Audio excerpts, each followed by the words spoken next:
بسم الله الرحمن الرحيم بسم الله الرحمن الرحيم ومن أحسن قولا ممن دعا إلى الله وعمل صالحا وقال إنني من المسلمين.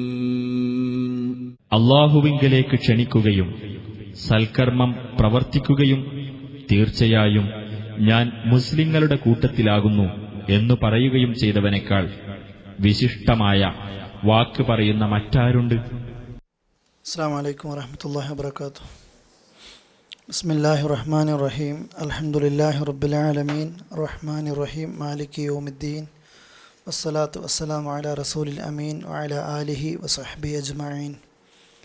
അല്ലാഹുമ്മ അല്ലിംനാ മാ യൻഫഅനാ വൻഫഅനാ ബിമാ അല്ലംതനാ അല്ലാഹുമ്മ സിദ്നാ ഇൽമാ. 121 അൽ ബഖറയിൽ നിന്ന് നമ്മൾ എടുത്തത്. ഇൻഷാ അല്ലാഹ് 122 ആയത്ത് 239 പേജ് പരിഭാഷയിൽ കിട്ടിയോ? അഊദു ബില്ലാഹി മിനശ് ശൈത്വാനിർ റജീം. ബിസ്മില്ലാഹിർ റഹ്മാനിർ റഹീം.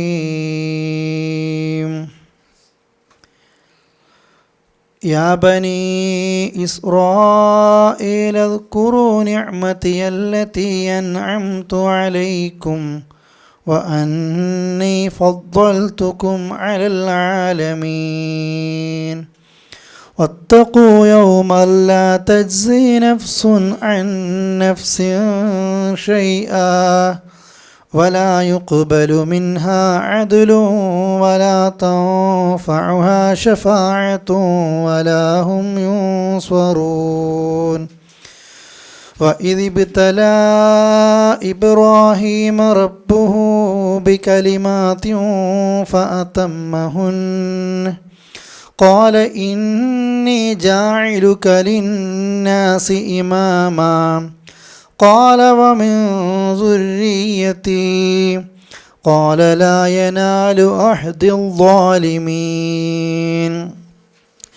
وإذ جعلنا البيت مثابة للناس وأمنا واتخذوا من مقام إبراهيم مصلى وعهدنا إلى إبراهيم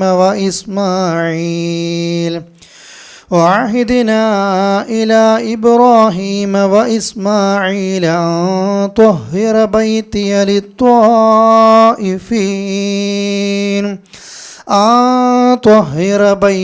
للطائفين والعاكفين والركع السجود. وإذ قال إبراهيم رب اجعل هذا بلدا آمنا وارزق أهله من الثمرات من آمن منهم بالله واليوم الآخر قال ومن كفر فأمتعه قليلا ثم أضطره إلى عذاب النار وبئس المصير. 122 മുതൽ 126 വരെയുള്ള ആയത്തുകളാണ് കേൾപ്പിച്ചത്. ഇൻഷാ അല്ലാഹ് തീരുന്നു വിചാരിക്കുന്ന ഒരല്പം വേഗതയിൽ നമുക്ക് പോകേണ്ടതുണ്ട്. എക്സാമിന് മുന്നിൽ കാണുകയാണെങ്കിൽ, ഇല്ലെങ്കിൽ കുറേ വിശദീകരിക്കാനുള്ള ആയത്തുകളാണ്. നിങ്ങൾ പേജുകൾ കുറേ മറിച്ചിട്ടുണ്ടാവും ഇപ്പം തന്നെ അല്ലേ? കുറച്ചായത്ത് ഓതുമ്പോഴത്തേക്ക് ഇത് കുറേ വായിക്കണം. പിന്നെ ഓതുമ്പോൾ നിർത്താൻ തോന്നുന്നില്ല, പിന്നെ ഓതാൻ തോന്നുന്നുണ്ട്. കാരണം ഒരു കഥ ഇങ്ങനെ, ഒരു ഇബ്രാഹിം നബിയുടെ ചരിത്രം, നല്ല സമയത്ത് നല്ല ആയത്ത്, നമുക്കിങ്ങനെ പോകുകയാണ്. ഖുർആൻ്റെ ആ ആയത്തിൻ്റെ ആ അവതരണവും അതിൻ്റെ അറബി ഭാഷയുടെ ഭംഗിയും ഒക്കെ ഈ ആയത്തുകൾ നമ്മൾക്ക് കാണാൻ പറ്റും. അള്ളാഹു നന്നായി പഠിക്കാനും അത് പ്രാവർത്തികമാക്കാനുമുള്ള തൗഫീക്ക് നമ്മൾക്കൊക്കെ നൽകുമാറാകട്ടെ. എന്നും സൂചിപ്പിക്കുന്നത് പോലെ കുറച്ച് നാളുകളായി ക്ലാസ് അൽ ബഖറയിൽ ആരംഭിക്കുമ്പോൾ ജൂതന്മാരെപ്പറ്റി തന്നെ പറഞ്ഞാരംഭിക്കുന്നു. എന്നും നമുക്ക് അവരെപ്പറ്റി തന്നെ തുടങ്ങാനാണുള്ളത്. യാ ബനി ഇസ്രായേൽ, അതിൻ്റെ ഒക്കെ ആയത്ത് നിങ്ങളിപ്പോൾ മനപ്പാടാക്കിയിട്ടുണ്ടാകും. അല്ലേ? ഇസ്രായേൽ സന്തതികളെ, ഉദ്കുറു നിങ്ങൾ ഓർക്കണേ, നിഅമതി എൻ്റെ നിഅമത്തുകളെ, അനുഗ്രഹങ്ങളെ നിങ്ങൾ ഓർക്കണം. അല്ലത്തി അൻഅംതു അലൈക്കും, അതായത് ഞാൻ നിങ്ങൾക്ക് അനുഗ്രഹിച്ചതായി, നിങ്ങളുടെ മേൽ ഞാൻ തന്ന എല്ലാ അനുഗ്രഹങ്ങളെയും നിങ്ങൾ ഓർക്കണം. വ അന്നി, തീർച്ചയായും ഞാൻ ഫദ്ദൽതുക്കും നിങ്ങളെ ശ്രേഷ്ഠരാക്കിയിരിക്കുന്നു, അലൽ ആലമീൻ ലോകരേക്കാൾ. ഇത് മുമ്പും ഈ സെയിം ആയത്തുകൾ നമ്മൾ എടുത്തതാണ്. ലോകരേക്കാൾ ശ്രേഷ്ഠരാക്കി, മുമ്പ് എടുത്തപ്പോഴും ഞാൻ പറഞ്ഞിരുന്നു, ലോകരേക്കാൾ ശ്രേഷ്ഠരാക്കി എന്നതുകൊണ്ട് ഉദ്ദേശിക്കുന്നത് മുഹമ്മദ് നബി സല്ലല്ലാഹു അലൈഹി വസല്ലമയുടെ സമുദായത്തെക്കാളൊക്കെ ഉത്തമ സമുദായമാക്കി എന്നല്ല, അനുഗ്രഹങ്ങളെ കൊണ്ടും അമ്പിയാക്കളെ കൊണ്ടും ഒരുപാട് ശ്രേഷ്ഠതകൾ ലഭിക്കപ്പെട്ട ഒരു സമൂഹമാണ് ആര്? ഈ ബനു ഇസ്രായേൽ സന്തതികൾ. ആ നിലക്ക് ഏറ്റവും കൂടുതൽ അള്ളാഹു അമ്പിയാക്കൾ അയച്ചു കൊടുത്ത ആളുകളും അള്ളാഹുവിൻ്റെ ഒരുപാട് അനുഗ്രഹങ്ങൾ ആസ്വദിക്കുകയും അനുഭവിക്കാനും ഭാഗ്യം കിട്ടിയ ജനത എന്ന നിലക്ക് ഏറ്റവും കൂടുതൽ അള്ളാഹിനോട് നന്ദി കാണിക്കേണ്ട ജനത ആരായിരുന്നു? ഇസ്രായേലായിരുന്നു. പക്ഷേ ഇതിടക്കിടയ്ക്ക് ഇങ്ങനെ ഓർമ്മിപ്പിക്കാൻ കാരണം ഏറ്റവും കൂടുതൽ നന്ദി കേട് കാണിച്ചതും ആര് തന്നെയായിരുന്നു? ഇസ്രായേൽ സന്തതികൾ. നമ്മൾ അവിടെ അധികം വിശദീകരിക്കേണ്ട ആവശ്യമില്ലല്ലോ, ഒരുപാട് കേട്ടതാണ്. തിന്നാൻ കൊടുത്തതും കുടിക്കാൻ കൊടുത്തതും അതുപോലെ തന്നെ അമ്പിയാക്കൾ അയച്ചു കൊടുത്തതും ചോദിക്കുന്ന തെളിവുകളൊക്കെ കാണിച്ചു കൊടുത്തതും ശത്രുക്കളെ നശിപ്പിക്കുന്നത് കണ്ണുകൊണ്ട് കാണിച്ചു കൊടുക്കുകയൊക്കെ ചെയ്തു. അതുകൊണ്ട് നിങ്ങളിതൊക്കെ ഓർക്കണേ. ഈ നന്ദികേട് നിങ്ങൾ എന്ത് ചെയ്യരുത്? കാണിക്കരുത്. സ്വന്തം മക്കളെ അറിയുന്നതിനേക്കാൾ റസൂലുള്ളാഹിനെ അറിഞ്ഞിട്ട് നിങ്ങൾ നിരാകരിക്കരുത്. ഒക്കെ അള്ളാഹു ഓർമ്മിപ്പിക്കുകയാണ് ഈ ആയത്തിലൂടെ. അതുകൊണ്ട് വത്തഖു നിങ്ങൾ സൂക്ഷിക്കണേ, യൗമൻ ഒരു ദിവസത്തെ. ആ ദിവസത്തിൻ്റെ പ്രത്യേകത ലാ തജ്സി നഫ്സുൻ അൻ നഫ്സിൻ ഷൈഅ, ഒരു ദേഹത്തിനും മറ്റൊരു ദേഹത്തെ ഉപകരിക്കാത്ത ഒരു ദിവസമാണത്. ഒരാളുടെ കർമ്മങ്ങൾ കൊണ്ട് വേറെ ആൾക്ക് ഉപകാരം ഉണ്ടാകില്ല. ഉമ്മാനെ കൊണ്ട് മക്കൾക്ക് ഉണ്ടാകില്ല, മക്കളെ കൊണ്ട് മാതാപിതാക്കൾക്ക് ഉണ്ടാകില്ല. ഒരാളെ ഒന്നും ചെയ്യാൻ പറ്റാത്ത ഒരു ദിവസമാണത്. അഥവാ ഒരാളുടെ കർമ്മത്തിനും അള്ളാഹു എന്ത് ചെയ്യൂല, വേറെ ആൾക്ക് അതിൻ്റെ പിന്നിൽ എന്ത് ചെയ്യൂല, കൊടുക്കില്ല. അതാണ് വത്തഖു, നിങ്ങൾ സൂക്ഷിക്കണ യൗമൻ ഒരു ദിവസം. ലാ തജ്സി നഫ്സുൻ, അന്നെന്താണ് പ്രത്യേകത? അന്ന് ഒരാൾക്കും ലാ തജ്സി നഫ്സും ഒരാളും ഉപകരിക്കുകയില്ല, അൻ നഫ്സിൻ ഷൈഅ, ഒരാളുടെ ദേഹവും മറ്റൊരു ദേഹത്തിനും ഉപകരിക്കാത്ത ഒരു ദിവസമാണത്. അന്ന് വലാ യുഖ്ബലു, സ്വീകരിക്കപ്പെടുകയുമില്ല, മിൻഹ, അതിൽ നിന്ന്, അഥവാ അഥവാ മനുഷ്യരിൽ നിന്ന് എന്ത് ചെയ്യൂല, സ്വീകരിക്കപ്പെടുകയില്ല, അദിലുൻ, ഒരു പ്രായശ്ചിത്വം അഥവാ പകരം നൽകുന്ന ഒരു പണി അവിടെയില്ല. അതുപോലെ തന്നെ വലാ തൻഫഉഹ, അവിടെ ഉപകാരപ്പെടുകയില്ല, ഷഫാഅത്തുൻ, ഒരു റെക്കമെൻഡേഷനും ഒരു ശുപാർശയും ഉപകരിക്കുകയില്ല, വലാഹും യുൻസറൂൻ, ഒരാളും സഹായിക്കപ്പെടുകയുമില്ല, അതവർ സഹായിക്കപ്പെടുകയുമില്ല. ഈ ദിവസത്തെ നിങ്ങൾ സൂക്ഷിക്കണേ. ഇസ്രായേലിനോടാണ് പറഞ്ഞത്. നമ്മളെല്ലാവരും മനസ്സിലാക്കണം, വത്തഖു യൗമൻ, ഒരു ദിവസത്തെ നിങ്ങൾ സൂക്ഷിക്കണം. ലാ തജ്സി നഫ്സുൻ അൻ നഫ്സിൻ ഷൈഅ, ഒരാളും വേറെ ഒരാൾക്കും ഉപകരിക്കാത്ത ദിവസമാണത്, അല്ലേ? ഫാത്തിമ ബീവിയോട് റസൂൽ കരീം സ്വല്ലല്ലാഹു അലൈഹി വസല്ലം പറഞ്ഞു, ഫാത്തിമ സലി മാ ഷിഅ്തി, ഫാത്തിമ നീ എന്ത് വേണമെങ്കിലും ചോദിച്ചോ. ഫാത്തിമ ഉദ്ദേശിക്കുന്നത് ഈ ബാപ്പാനോട് ചോദിച്ചോ, ബാപ്പ മോക്ക് തരാം. പക്ഷേ ഈ ബാപ്പക്ക് പോലും മോളെ പരലോകത്ത് എന്ത് ചെയ്യാൻ പറ്റൂല, രക്ഷിക്കാൻ പറ്റൂല. അതുകൊണ്ട് അൻഖിദി നഫ്സിക് മിനന്നാർ, നിൻ്റെ ദേഹത്തെ നരകത്ത് നീ തന്നെ കാത്തോ. റസൂലുള്ളാഹിക്ക് എന്ത് ചെയ്യാൻ പറ്റൂല, മോളെ രക്ഷിക്കാൻ പറ്റൂല. ഇബ്രാഹിം നബീൻ്റെ മുമ്പിൽ ആസറിന് അഥവാ ഇബ്രാഹിം നബിയുടെ പിതാവിനെ കാണിച്ചു കൊടുക്കും നരകത്തിൽ അനുഭവിക്കുന്ന ശിക്ഷ. ഇബ്രാഹിം നബിക്ക് രക്ഷിക്കാൻ പറ്റുന്നില്ല. ഖുർആൻ എടുത്തു പറഞ്ഞു, നൂഹ് നബിയുടെ ഭാര്യ, ലൂത്ത് നബിയുടെ ഭാര്യ നരകാവകാശികളായ സ്ത്രീകൾക്ക് ഉദാഹരണമാണ്, അല്ലേ? ഫിർഔനിൻ്റെ ഭാര്യ പിന്നെ സ്വർഗത്തിൽ പോകുന്ന ആളുകൾക്ക് ഉദാഹരണമാണ്. അഥവാ ലൂത്തിൻ്റെയും നൂഹിൻ്റെയും ഭാര്യ, രണ്ട് പ്രവാചകന്മാരുടെ കൂടെ കിടന്നുറങ്ങിയ ആ ഭാര്യമാരെ രക്ഷിക്കാൻ ഇവർക്ക് കഴിഞ്ഞിട്ടില്ല. മോനെ രക്ഷിക്കാൻ നൂഹിന് കഴിയുന്നില്ല, ബാപ്പാനെ രക്ഷിക്കാൻ ഇബ്രാഹിം നബിക്ക് കഴിയുന്നില്ല എന്നൊക്കെ പറഞ്ഞാൽ അതിൻ്റെ അർത്ഥം എന്താ? അമ്പിയാക്കൾക്ക്, അള്ളാഹിൻ്റെ ഖലീൽ എന്ന് പറഞ്ഞ ഇബ്രാഹിം നബിക്ക് കഴിയുന്നില്ല, പ്രവാചകന്മാർക്ക് സാധിക്കുന്നില്ല. ഇതിൻ്റെ ഒക്കെ അർത്ഥം എന്താ? അമ്പിയാക്കൾക്ക് കഴിയാത്ത നമ്മൾക്കാർക്കും എന്ത് ചെയ്യൂല, ഒരിക്കലും കഴിയൂല. അതാണ് പരലോകത്തിൻ്റെ വിഷയം. റസൂലുള്ളാഹി അതുകൊണ്ടാണ് മോളോടും പറഞ്ഞത്, ഫാത്തിമ നിൻ്റെ തടിയെ നീക്കാത്ത നരകത്തിൽ, ഞാൻ മുഹമ്മദിൻ്റെ മോളാണ് എന്ന് പറഞ്ഞിട്ടൊരു കാര്യവുമില്ല. നമ്മളൊക്കെ എപ്പോഴും മനസ്സിലാക്കേണ്ടതാണ്, പരലോകത്ത് നഫ്സി നഫ്സി യാ നഫ്സി, എൻ്റെ നഫ്സ. നമ്മുടെ അമ്മ ജുസിൽ നിങ്ങൾക്ക് ഒരുപാട് സൂറത്തുകളിൽ നിങ്ങൾ കാണാം അല്ലേ, യൗമ ലാ തംലികു നഫ്സുൻ ലി നഫ്സിൻ ഷൈഅ അല്ലെ, ഒരു ആൾക്കും ഒന്നിനും ഉടമപ്പെടുത്താൻ കഴിയില്ല. ഒരാൾക്കും, നമ്മൾ ലോകത്തുള്ള എല്ലാവരും വിചാരിച്ചു അള്ളാഹുവേ എൻ്റെ പകരം എൻ്റെ ഉമ്മാനെ ഉപ്പാനെ നരകത്തിലാക്കിക്കോ, എൻ്റെ പകരം എൻ്റെ മക്കളെ നരകത്തിലാക്കിക്കോ.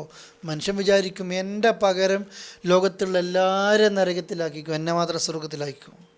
സ്വന്തം ഉമ്മ മക്കൾക്കെതിരെ പ്രാർത്ഥിച്ചു, അതുപോലെ തന്നെ മക്കൾ മാതാപിതാക്കൾക്കെതിരെ പ്രാർത്ഥിച്ചു, അഥവാ പകരം.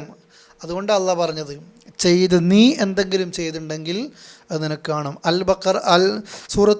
അൽ കഹ്ഫ് സൂറത്തിൽ ഇൻഷാ അല്ലാഹ് നമ്മൾ നാളെ ഓതും അല്ലേ, ആ ഓതുന്ന സൂറത്തിൽ നമ്മൾ കാണാം, പരലോകത്ത് വെച്ച് മനുഷ്യന്മാർ പറയും, ഇതെന്തൊരു ഗ്രന്ഥാറബ്ബേ, ലാ യുഗാദിറു സ്വഗീറത്തൻ വലാ കബീറത്തൻ ഇല്ല അഹ്സാ, ചെറുതും വലുതും ഒന്നും വിട്ടുപോയിട്ടില്ലല്ലോ, ഒന്നും വിട്ടുപോയിട്ടില്ല. ലോകത്ത് ആര് കാണാതെ ചെയ്തതും കേൾക്കാതെ ചെയ്തതും അറിയാതെ ചെയ്തതും അള്ളാഹ് കാണിച്ചു തരികയാണ്. എന്നിട്ട് അവൻ പറയും ഇതെന്തൊരു ഗ്രന്ഥ. അള്ളാഹ് അവസാനം പറയുക, വലാ യളിമു റബ്ബുക അഹദ, നിൻ്റെ റബ്ബ് ഒരു അനീതിയും ഒരാളോടും കാണിക്കൂല. ചെയ്തത് മുഴുവൻ എഴുതി വെക്കും, ചെയ്യാത്തൊന്നും അള്ളാഹ് എന്ത് ചെയ്യൂല, എഴുതി വെക്കുകയില്ല. എന്ന് വെച്ചാൽ മനസ്സുകൊണ്ട് ചിന്തിച്ചത് മാറി നിൽക്കുകയാണ്. നമ്മൾ ചെയ്തതോ പറഞ്ഞതോ ഉണ്ടാവും, ഇതൊക്കെ അള്ളാഹ് അവിടത്തേക്ക് മാറ്റി വെക്കും. തൗബയിലൂടെ സ്വീകരിക്കപ്പെട്ട, തൗബയിലൂടെ പൊറുക്കപ്പെട്ട തെറ്റുകൾ ഉണ്ടാകൂല. നമ്മൾ തെറ്റ് ചെയ്തു, തൗബ ചെയ്തു, ആ തൗബ സ്വീകരിച്ചാൽ ആ തെറ്റിന് പകരം അള്ളാഹിൻ്റെ റഹ്മത്ത് കൊണ്ട് നമുക്ക് എന്താ കിട്ടുന്നത്, നന്മയാണ് കിട്ടുന്നത്. അള്ളാഹിൻ്റെ ഒരു കാരുണ്യമാണത്. തെറ്റ് ചെയ്യുക, എന്നിട്ട് തൗബ ചെയ്യുമ്പോഴത്തേക്ക് തെറ്റിന് പകരം നന്മ തരിക. എന്നാൽ തൗബ ചെയ്യാത്ത, അള്ളാഹു പുറത്തു തരാത്ത തെറ്റുകൾ എല്ലാം അള്ളാഹ് കാണിച്ചു തരും. അത് ഒരാൾക്കും നീങ്ങൂല. ഫമയ്യാമൽ മിസ്കാലറത്തിന് ഹൈറയ്യറ വമയ്യാമൽ മിസ്കാലറത്തിൻ ഷർറയ്യറ. അണുമണി തൂക്കം നന്മ ചെയ്താൽ കാണും, തിന്മ ചെയ്താൽ അതും കാണും അല്ലേ. കാരക്കയുടെ ചീന്ത് കൊണ്ടെങ്കിലും നിങ്ങൾ നരകത്തെ സൂക്ഷിച്ചോ, റസൂൽ കരീം സ്വല്ലല്ലാഹു അലൈഹി വസല്ലം പറയാണ്. ഇതാണ് നമ്മൾ മനസ്സിലാക്കേണ്ടത്. പരലോകത്ത് ഒരാൾക്കും രക്ഷയുണ്ട്. നഗ്നരായിട്ട്, ആണിനും ഡ്രസ്സില്ല പെണ്ണിനും ഡ്രസ്സില്ല, സൂര്യൻ്റെ താഴെ ഇങ്ങനെ നിർത്തിയിട്ട് കുറേ കാലം നിർത്തും. അതാ പരലോകത്തിൻ്റെ ഭയാനകത. ഒരുപാട് കാലം നമ്മളെ നഗ്നരായിട്ട് നിർത്തിയിട്ട് വിയർപ്പിലിങ്ങനെ മുങ്ങിക്കുളിക്കും. ചെയ്ത അമലിനനുസരിച്ച് നെരിയാണി വരെ, മുട്ട് വരെ, അരഭാഗം വരെ ഒക്കെ ഓരോരുത്തർ ഇങ്ങനെ കഴുത്ത് വരക്ക് ഇങ്ങനെ മുങ്ങിക്കിടക്കുകയാണ്. ആയിഷ ബീവി ചോദിക്കും, ആളുകൾ പരസ്പരം നഗ്നത കാണൂലേ, വസ്ത്രമില്ലാതെ ആണും പെണ്ണും ഇങ്ങനെ നിൽക്കുകയാണെങ്കിൽ എന്തായിരിക്കും റസൂലേ അവസ്ഥ? ആയിഷ, അന്ന് കാര്യങ്ങൾ അതിനേക്കാൾ ഭയാനകമായിരിക്കും. അന്ന് നഗ്നത നോക്കാനല്ല ആളുകൾക്ക് ഉണ്ടാകുക, അത്ര ഭീകരമായിരിക്കും അല്ലേ. കാലങ്ങളോളം പഠിച്ചം വിചാരണക്കെടുക്കാതെ ഇങ്ങനെ നിർത്തുകയാണ് പൊരി സൂര്യൻ്റെ നേരെ ചുവട്ടിൽ. അങ്ങനെയാണ് അള്ളാഹുവിൻ്റെ റസൂൽ കരീം സ്വല്ലല്ലാഹു അലൈഹി വസല്ലമ സുജൂദിൽ കിടക്കുന്നത്. എല്ലാ അമ്പിയാക്കളെടുത്തും പോയി പറഞ്ഞു നോക്കും, ഒന്ന് സ്വർഗ്ഗാണേ സ്വർഗം, നരകാണേ നരകം, ഒന്ന് ചോദ്യം ചെയ്യാൻ വേണ്ടി പറ അള്ളാഹിനോട്. ഈ നിർത്താൻ കഴിയുന്നില്ല. അതാണ് ഏറ്റവും വലിയ ശഫാഅത്തിൻ്റെ ഒരു രംഗം. നമ്മളിങ്ങനെ നിർത്തിയിട്ട് എന്തെങ്കിലും കിട്ടിയാൽ മതിയായിരുന്നു, സ്വർഗമോ നരകം അങ്ങനെ ആശിച്ചു പോകുന്ന രീതിയിൽ. ഓരോ നബിമാരടുത്ത് പോകുമ്പോഴും അവരൊക്കെ ചില കാരണങ്ങൾ പറയും, അള്ളാഹിനോട് ചോദിക്കാൻ എനിക്ക് പ്രയാസമുണ്ട്, എൻ്റെ അടുത്ത് ഇന്നത് വന്നു പോയിട്ടുണ്ട്. അവസാനം മുഹമ്മദ് റസൂൽ കരീം സ്വല്ലല്ലാഹു അലൈഹി വസല്ലം സമീപത്തേക്ക് വരികയും റസൂലുള്ളാഹി കുറേ കാലം സുജൂദിൽ കിടക്കുകയും അള്ളാഹ് പറയും, ഇർഫഅ റഅസക, തല ഉയർത്തിക്കോ അല്ലേ, ഇനി ചോദിച്ചോ, വേണ്ടതെന്താ ചോദിച്ചോ. അപ്പോഴാണ് വിചാരണക്കെടുക്കാൻ വേണ്ടി ചോദിക്കുന്നതും ചോദ്യം തുടങ്ങുന്നതും. ചോദ്യം ചോദിക്കുക എന്ന് പറഞ്ഞാൽ അതിനേക്കാളും, വിചാരണ എന്ന് പറഞ്ഞു കഴിഞ്ഞാൽ അതിനേക്കാളും വലിയൊരു ശിക്ഷ പരലോകത്തില്ല. അത്ര വലിയ ഭയാനകതയായിരിക്കും വിചാരണ. അന്ന് രക്ഷപ്പെടുത്താൻ ആർക്കും നമ്മളെ രക്ഷപ്പെടുത്താൻ കഴിയൂല, നമ്മൾക്ക് ഒരാളെയും രക്ഷപ്പെടുത്താൻ കഴിയൂല. അതാണ് ആ ദിവസത്തിൻ്റെ പ്രത്യേകത. ഞാൻ ചെയ്തത് അത് എനിക്കെന്നെ അല്ലാഹ് തരും. അന്ന് സൂക്ഷിക്കേണ്ടത് നമ്മൾ പാപ്പരായവർ. റസൂൽ കരീം സ്വല്ലല്ലാഹു അലൈഹി വസല്ലം പറയുന്നു, കുറേ നോമ്പെടുത്തു, നിസ്കരിച്ചു, സക്കാത്ത് കൊടുത്തു, ഹജ്ജൊക്കെ ചെയ്ത ആളുകളുണ്ട്, ഒരുപാട് നന്മ ചെയ്ത ആൾക്കാരുണ്ട്. പക്ഷെ ഇവൻ്റെ സ്വഭാവം ഓരോരുത്തരെ പറ്റിയുള്ള കുറ്റങ്ങൾ ഇങ്ങനെ പറയുക, അത് ഷെയർ ചെയ്യുക, അത് അവനെ ഉപദ്രവിക്കുക, അവൻ്റെ അഭിമാനം മുറിപ്പെടുത്തുക, കൊച്ചാക്കുക, പരിഹസിക്കുക, വേറെ ആൾക്കാരെ പ്രയാസപ്പെടുത്തുക. ഇങ്ങനത്തെ കുറേ ആൾക്കാരുണ്ട്. ഇങ്ങനത്തെ കുറേ ആളുകളുണ്ട്. ഇബാദത്തിലൊക്കെ നല്ലോണം ഉണ്ടാവും. പക്ഷേ ഇന്നത്തെ ഈ സംവിധാനങ്ങളൊക്കെ ഉപയോഗിച്ചിട്ട് എത്രായിരം ആളുകളെ പറ്റിയായിരിക്കും പറഞ്ഞു നടക്കുന്നത് അല്ലേ? അള്ള ചെയ്യുന്നത് ഇവൻ ചെയ്ത നന്മകളൊക്കെ ആ വ്യക്തികൾക്ക് അള്ള കൊടുക്കും. എന്നിട്ടും ഇവൻ പറഞ്ഞത് ബാക്കിയാണെങ്കിൽ അവരുടെ തെറ്റുകളൊക്കെ അള്ളാർക്ക് വെച്ച് കൊടുക്കും, ഇവൻ്റെ പെരടിയിൽ വെച്ച് കൊടുക്കും. എന്നിട്ട് ഈ നന്മയുമായിട്ട് ഇവൻ നരകത്തിലേക്ക് എറിയപ്പെടും. അള്ളാഹു നമ്മെ കാക്കുമാറാകട്ടെ. അന്ന് വലാ യുഖ്ബലു മിൻഹാ അദിൽ, ഒരു തണ്ടവും സ്വീകരിക്കൂല എന്ന് പറഞ്ഞാൽ ചെയ്ത തെറ്റിന് പകരമായിട്ട് എന്തെങ്കിലും കൊടുത്തിട്ട് രക്ഷപ്പെടാൻ പറ്റുമോ? ഇല്ല, ഒന്നും പറ്റില്ല. ഒന്നും അല്ല സ്വീകരിക്കൂല. അവിടെ പിന്നെ രക്ഷപ്പെടാൻ പറ്റുന്ന ഒരു അമലും ഇല്ല. അതാ ആ അവസാനമായിട്ട് ഖുർആനിൽ ഇറങ്ങിയ ആയത്ത് വത്തഖു യൗമൻ അല്ലേ, നിങ്ങളൊരു ദിവസത്തെ സൂക്ഷിക്കണേ, തുർജഊന ഫീഹി ഇലല്ലാഹ്, എല്ലാവരും അള്ളാഹിലേക്കൊന്ന് മടക്കപ്പെടും. അന്ന് തുമ്മ തുവഫാ കുല്ലു നഫ്സിൻ മാ കസബത് വഹും ലാ യുളമൂൻ, ഓരോ നഫ്സും ചെയ്തത് പരിപൂർണമായിട്ട് അവർക്ക് ലഭിക്കപ്പെടും. പകരത്തിന് പകരമൊന്നും വെച്ച് അഡ്ജസ്റ്റ് ചെയ്യാൻ പറ്റില്ല. അവസാനം ഖുർആനിൽ ഇറങ്ങിയ ആയത്താണിത് അല്ലേ. ഒന്നും അവിടെ വലാ യുളമൂൻ, അവരാരും അനീതി കാണിക്കപ്പെടുകയില്ല, അക്രമം കാണിക്കപ്പെടുകയില്ല.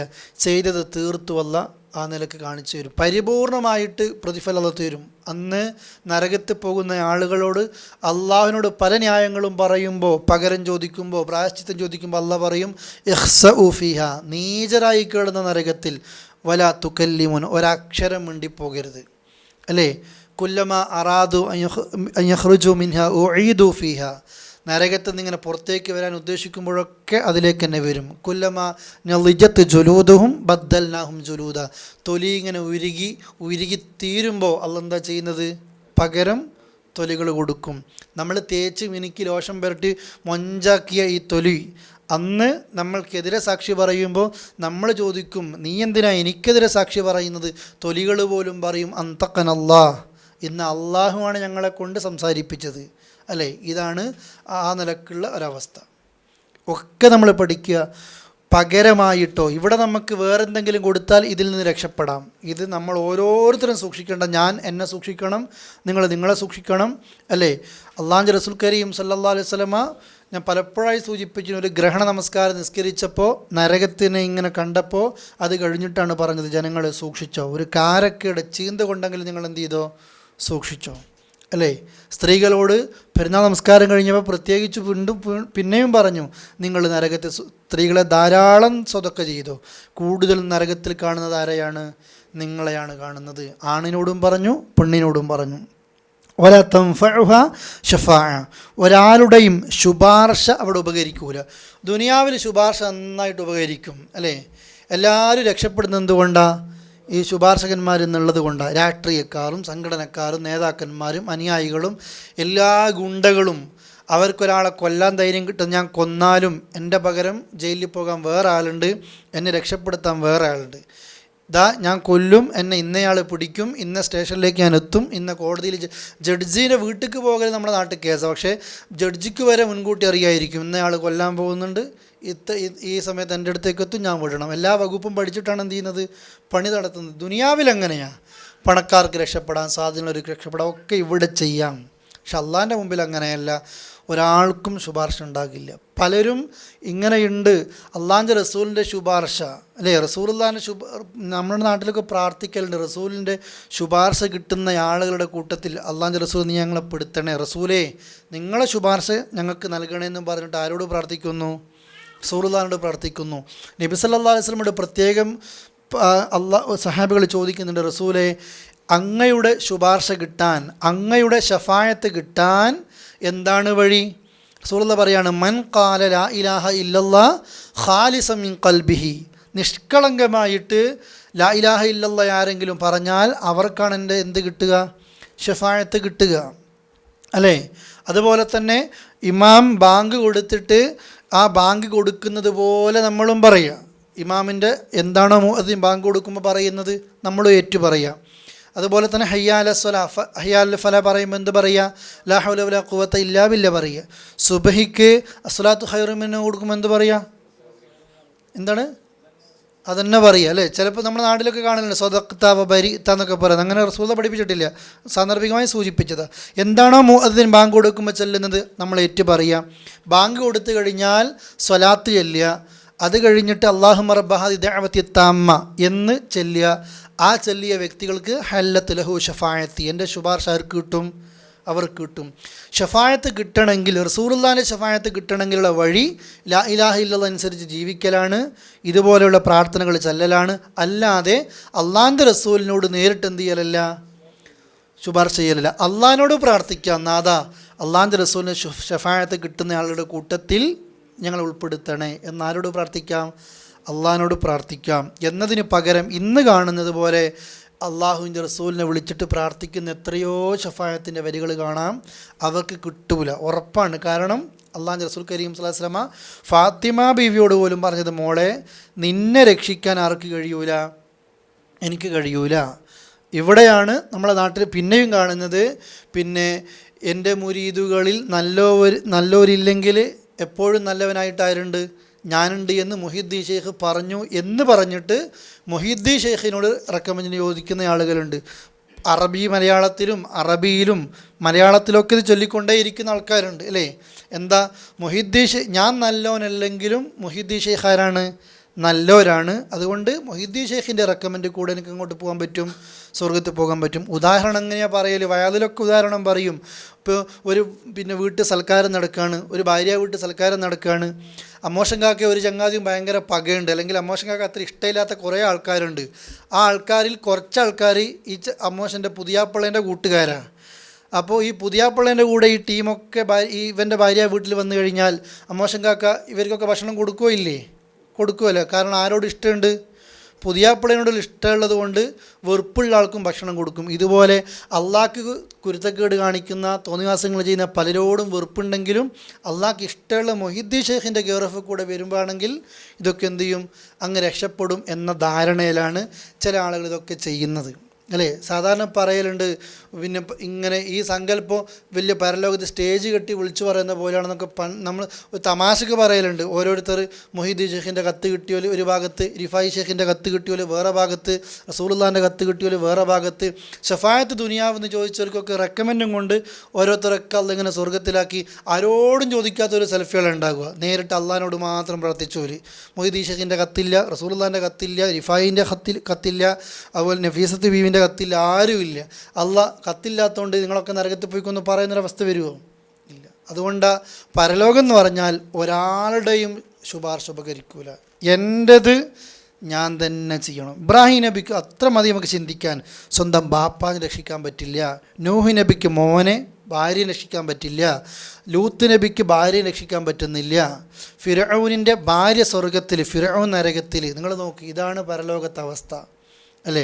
അമ്പിയാക്കളെന്നോ സ്വാലിഹീങ്ങളെന്നോ ഒരാളൊന്നും വ്യത്യാസമില്ല. നന്മ ചെയ്തവർ മാത്രം എങ്ങോട്ട് പോകും? സ്വർഗത്ത് പോകൂ. അവിടെ ഒരാൾക്കും എന്ത് ചെയ്യാൻ പറ്റില്ല? ശുപാർശയും ചെയ്യാൻ പറ്റില്ല. വലാഹും യുൻസറൂൻ, അവർ സഹായിക്കപ്പെടുകയുമില്ല. നന്മ ചെയ്തവർ സ്വർഗത്തിൽ, തിന്മ ചെയ്തവർ നരകത്തിൽ. ഇങ്ങനെ തന്നെയാണ് ഉണ്ടാകുന്നത്. പിന്നെ റസൂലുള്ളാഹിൻ്റെ പോലെ നമ്മൾ ഷഫായത്ത് പറഞ്ഞു. അതും ആയത്തുൽ കുർസിയിൽ അല്ലാഹു തആല ശരിക്കൊരു കണ്ടീഷൻ വെക്കുന്നുണ്ട്. മൻദല്ലദി യശ്ഫഉ ഇൻദഹു ഇല്ലാ ബിഇദ്നി. റസൂലുള്ളാഹിക്ക് എല്ലാവർക്കും ഒന്നും ശുപാർശ ചെയ്യാൻ പറ്റുമെന്നില്ല. അള്ളാഹിൻ്റെ അനുവാദമുള്ള ആൾക്കാരുണ്ട്, അവർക്ക് മാത്രമേ എന്ത് ചെയ്യാൻ പറ്റൂ? ശുപാർശ ചെയ്യാൻ പറ്റൂ. അതാണ് ആ നിലക്കുള്ള ഒരു ഭാഗം. ഷഫായത്തിൽ കുറേ ഷഫായത്തുകളുണ്ട്. ഷഫായത്തിൽ കുബ്ര എന്ന് പറഞ്ഞാലാണ് ഏറ്റവും വലിയ ഷഫായത്താണ്. ചോദ്യം ചെയ്യാൻ വേണ്ടിയിട്ട് റസൂൽ കരീം സ്വല്ലല്ലാഹു അലൈഹി വസല്ലം പറയുന്നത്. പിന്നെ നമ്മൾക്ക് സാന്ദർഭികമായിട്ട് അറിയാം, ഈ കൊച്ചു മക്കളൊക്കെ മരിച്ചു കഴിഞ്ഞാൽ അവർക്ക് ഷഫായത്തിന് അല്ലാഹു ഒരവസരം കൊടുക്കുന്നുണ്ട്. കൊച്ചുമക്കൾ മരിച്ചു കഴിയുമ്പോൾ അവർ സ്വർഗത്തിലായിരിക്കും. സ്വർഗത്തിൻ്റെ വാതിലിൻ്റെ സമീപത്ത് അവരിങ്ങനെ നിൽക്കും. അവർ അള്ളാഹിനോട് ഇങ്ങനെ വാശി പിടിക്കും, എൻ്റെ ഉമ്മാനെയും ഉപ്പാനെയും കൂടത്താ അല്ലേ? അവർക്ക് ഒരുപാട് പ്രയാസങ്ങൾ ഉണ്ടായതല്ലേ ഉമ്മക്കുപ്പക്കും. അപ്പം അതും അള്ളാഹിൻ്റെ സമ്മതം ഉണ്ടെങ്കിൽ, അള്ളാഹു ഉദ്ദേശിച്ച ആളുകളാണെങ്കിൽ അള്ളാഹു അവരെ എന്ത് ചെയ്യും? സ്വർഗത്ത് കൊടുക്കും. ഇനി സ്വർഗത്ത് പോകുന്ന ആളുകൾക്ക് അവരുടെ ബന്ധത്തിൽപ്പെട്ട നരകക്കാരെ സ്വർഗത്തിലേക്ക് കയറ്റാൻ വേണ്ടി അള്ളാഹിനോട് റെക്കമെൻഡ് ചെയ്യാം. എൻ്റെ കുടുംബക്കാരാണ് റബ്ബെ, അവരെ സ്വർഗത്തിലേക്ക് എത്തിക്കുമോ? അവിടെയും കണ്ടീഷൻ എന്താണ്? മൻദല്ലദി യശ്ഫഉ ഇൻദഹു ഇല്ലാ ബിഇദ്നി. ഇങ്ങനെ ഷഫായത്തിന് വ്യത്യസ്ത രൂപങ്ങളുണ്ട്. എന്തായിരുന്നാലും ഉപകാരപ്പെടൂല എന്ന് പറഞ്ഞത് അള്ളാഹുവിൻ്റെ അടുക്കൽ നന്മ ചെയ്ത ഒരാൾക്ക് മാത്രമേ ഇതൊക്കെ ചെയ്യാൻ പറ്റൂ. അത് നമ്മൾക്ക് എന്ത് ചെയ്യുക? ആ നിലക്ക് മനസ്സിലാക്കുക. കൺഫ്യൂഷൻ ഇല്ലല്ലോ ഇതിൽ, ഷഫായത്തിൻ്റെ വിഷയത്തിൽ ഇല്ലല്ലോ. ഓക്കെ, ഇനി അടുത്ത ആയത്ത്. വഇദ് ഇബ്തല ഇബ്രാഹിമ ഇബ്രാഹിം അലൈഹിസ്സലാത്തു വസ്സലാം ഇബ്രാഹീമിനെ നാം പരീക്ഷിച്ച സന്ദർഭം. ഇബ്തല പരീക്ഷിക്കുക. ഇത് ഇബ്തല ഇബ്രാഹീമ ഇബ്രാഹീമിനെ പരീക്ഷിച്ച സന്ദർഭം. റബ്ബുഹു അദ്ദേഹത്തിൻ്റെ റബ്ബ് ബി കലിമാത്തിൻ ചില വചനങ്ങളെ കൊണ്ട്. വ്യത്യസ്ത അഭിപ്രായങ്ങളൊക്കെ ഉള്ളൊരു വിഷയമാണ് എന്തൊക്കെയാണ് കലിമാത്ത്. ഇബ്രാഹിം നബിയുടെ പരീക്ഷണങ്ങൾ എന്നതാണ് രത്ന ചുരുക്കം. പിന്നെ 50 മുകളിൽ എന്ന് പറഞ്ഞ പണ്ഡിതന്മാർ വരെയുണ്ട്. അതുപോലെ പിന്നെ അതിന് മനസ്സിലാക്കാൻ പിന്നെ സൂറത്ത് തൗബയിൽ 10 എണ്ണം അള്ളാഹു തആല എടുത്ത് പറയുന്നുണ്ട്. സൂറത്ത് തൗബയുടെ 112-ാമത്തെ ആയത്തിൽ, സൂറത്ത് മുഅ്മിനൂനിൻ്റെ ആദ്യ ഭാഗത്തിൽ ഈ കുറേ ലക്ഷണങ്ങൾ പറയുന്നില്ലേ നല്ല മുഅ്മിനീങ്ങളുടെ. ആ പരീക്ഷണം ഇബ്രാഹിം നബി കൊടുത്തു, അതിലും അദ്ദേഹം വിജയിച്ചു. അതുപോലെ തന്നെ സൂറത്തു പിന്നെ മറ്റൊരു സൂറത്ത് അഹ്സാബിൽ പിന്നെ അതിലും ചില വചനങ്ങളുണ്ട്. ഇന്നൽ മുസദ്ദിഖീന എന്നൊക്കെ പറയുന്നൊരു മുസദ്ദിഖാത്ത് എന്ന് പറയുന്ന കുറേ വിഷയങ്ങൾ, അതിലും ഇബ്രാഹിം നബി വിജയിച്ചു. സഅല സാഇലുൻ ബിഅദാബിൻ വാഖി എന്ന സൂറത്തിൽ ചില പരീക്ഷണങ്ങൾ, ഇതൊക്കെ വ്യത്യസ്ത റിപ്പോർട്ടുകളിൽ വരുന്നതാണ്. എന്ന് വെച്ചാൽ ഒരുപാട് പരീക്ഷണങ്ങൾ നമ്മുടെ മനസ്സിൽ. ഇബ്രാഹിം നബീൻ്റെ പരീക്ഷണം ഒന്ന് തീയിലേക്ക് എറിഞ്ഞതും ഒന്ന് ഇസ്മായിൽ നബീനെ അറുത്തതും എന്നതിലേക്ക് നമ്മൾ ചുരുങ്ങും. അത് മാത്രമല്ല, അതൊരു പരീക്ഷണമാണ്. പക്ഷേ ഒരുപാട് പരീക്ഷണം 50ഓളം പരീക്ഷണങ്ങളുടെ മുകളിൽ ഇബ്രാഹിം നബി അനുഭവിച്ചുവെങ്കിൽ ഫഅതമ്മഹുന്ന അള്ളാഹുവിൻ്റെ ഉത്തരം പറയുകയാണ്. എന്താണ്? എല്ലാത്തിനും ഇബ്രാഹിം നബി എന്ത് ചെയ്തു? പൂർത്തിയാക്കി. എല്ലാ പരീക്ഷണങ്ങളും ഇബ്രാഹിം അലൈഹിസ്സലാത്തു വസ്സലാം പൂർത്തിയാക്കിയിട്ടുണ്ട്. അതുകൊണ്ടാണ് ഇബ്രാഹിം നബിയെ പറ്റി സൂറത്തു നജ്മിൽ അല്ലാഹു തആല വ ഇബ്രാഹിം അല്ലദീ വഫ, എല്ലാം പൂർത്തിയാക്കിയ ഇബ്രാഹിം, എല്ലാം പൂർത്തിയാക്കി അല്ലേ. അസ്ലിം എന്ന് പറഞ്ഞപ്പോൾ അസ്ലംതു ലിറബ്ബിൽ ആലമീൻ, മുസ്ലിമാക്ക് എന്ന് പറഞ്ഞപ്പോഴത്തേക്ക് പരിപൂർണമായിക്കൊണ്ട് അള്ളാഹുലേക്ക് കീഴൊതുങ്ങിയവനാണ് ആര്? ഇബ്രാഹിം അലൈഹിസ്സലാത്തു വസ്സലാം. എവിടെയും പതറിയിട്ടില്ല. അഥവാ പിന്നെ ജനിച്ചത് തന്നെ വിഗ്രഹങ്ങളെ ആരാധിക്കുന്ന വീട് എന്ന് മാത്രമല്ല, വിഗ്രഹങ്ങളെ ഉണ്ടാക്കുന്ന വീട്ടിൽ അവിടത്തേക്ക് വരുന്ന ആൾക്കാരോടും ദഅവത്ത് നടത്തി. ഇതെന്തിനാണ് നിങ്ങൾ ഇവിടത്തേക്ക് വന്നിട്ട് ഈ മരക്കഷ്ടത്തെ വാങ്ങുന്നത്? ഇത് ഉപകരിക്കൂല, ഉപകാരം ചെയ്യൂല, ഉപദ്രവിക്കൂല. ബാപ്പാനോട് പറഞ്ഞു, ബാപ്പ എൻ്റെ മാർഗം പിൻപറ്റി, ഇത് ഉപകരിക്കാത്ത കേൾക്കാത്ത കാണാത്തതിന് ആരാധിക്കല്ല.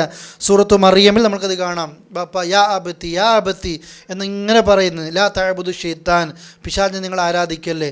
ഇബ്രാഹിം നബിക്ക് താക്കീത് കൊടുത്തു. ഇബ്രാഹിം, നീ ഇത് അവസാനിപ്പിക്കുന്നില്ല എങ്കിൽ ലാർജുമന്നക്, ഞാൻ നിന്നെന്ത് ചെയ്യും? കല്ലെറിഞ്ഞോടിക്കൂടുന്നു. ബാപ്പ സ്നേഹിക്കണം, തലോടണം. ആ ബാപ്പ പറയാണ്, ഈ പണി നിർത്തിയില്ലെങ്കിൽ ഓടിച്ചു. നാട്ടുകാരോട് തർക്കിച്ചു.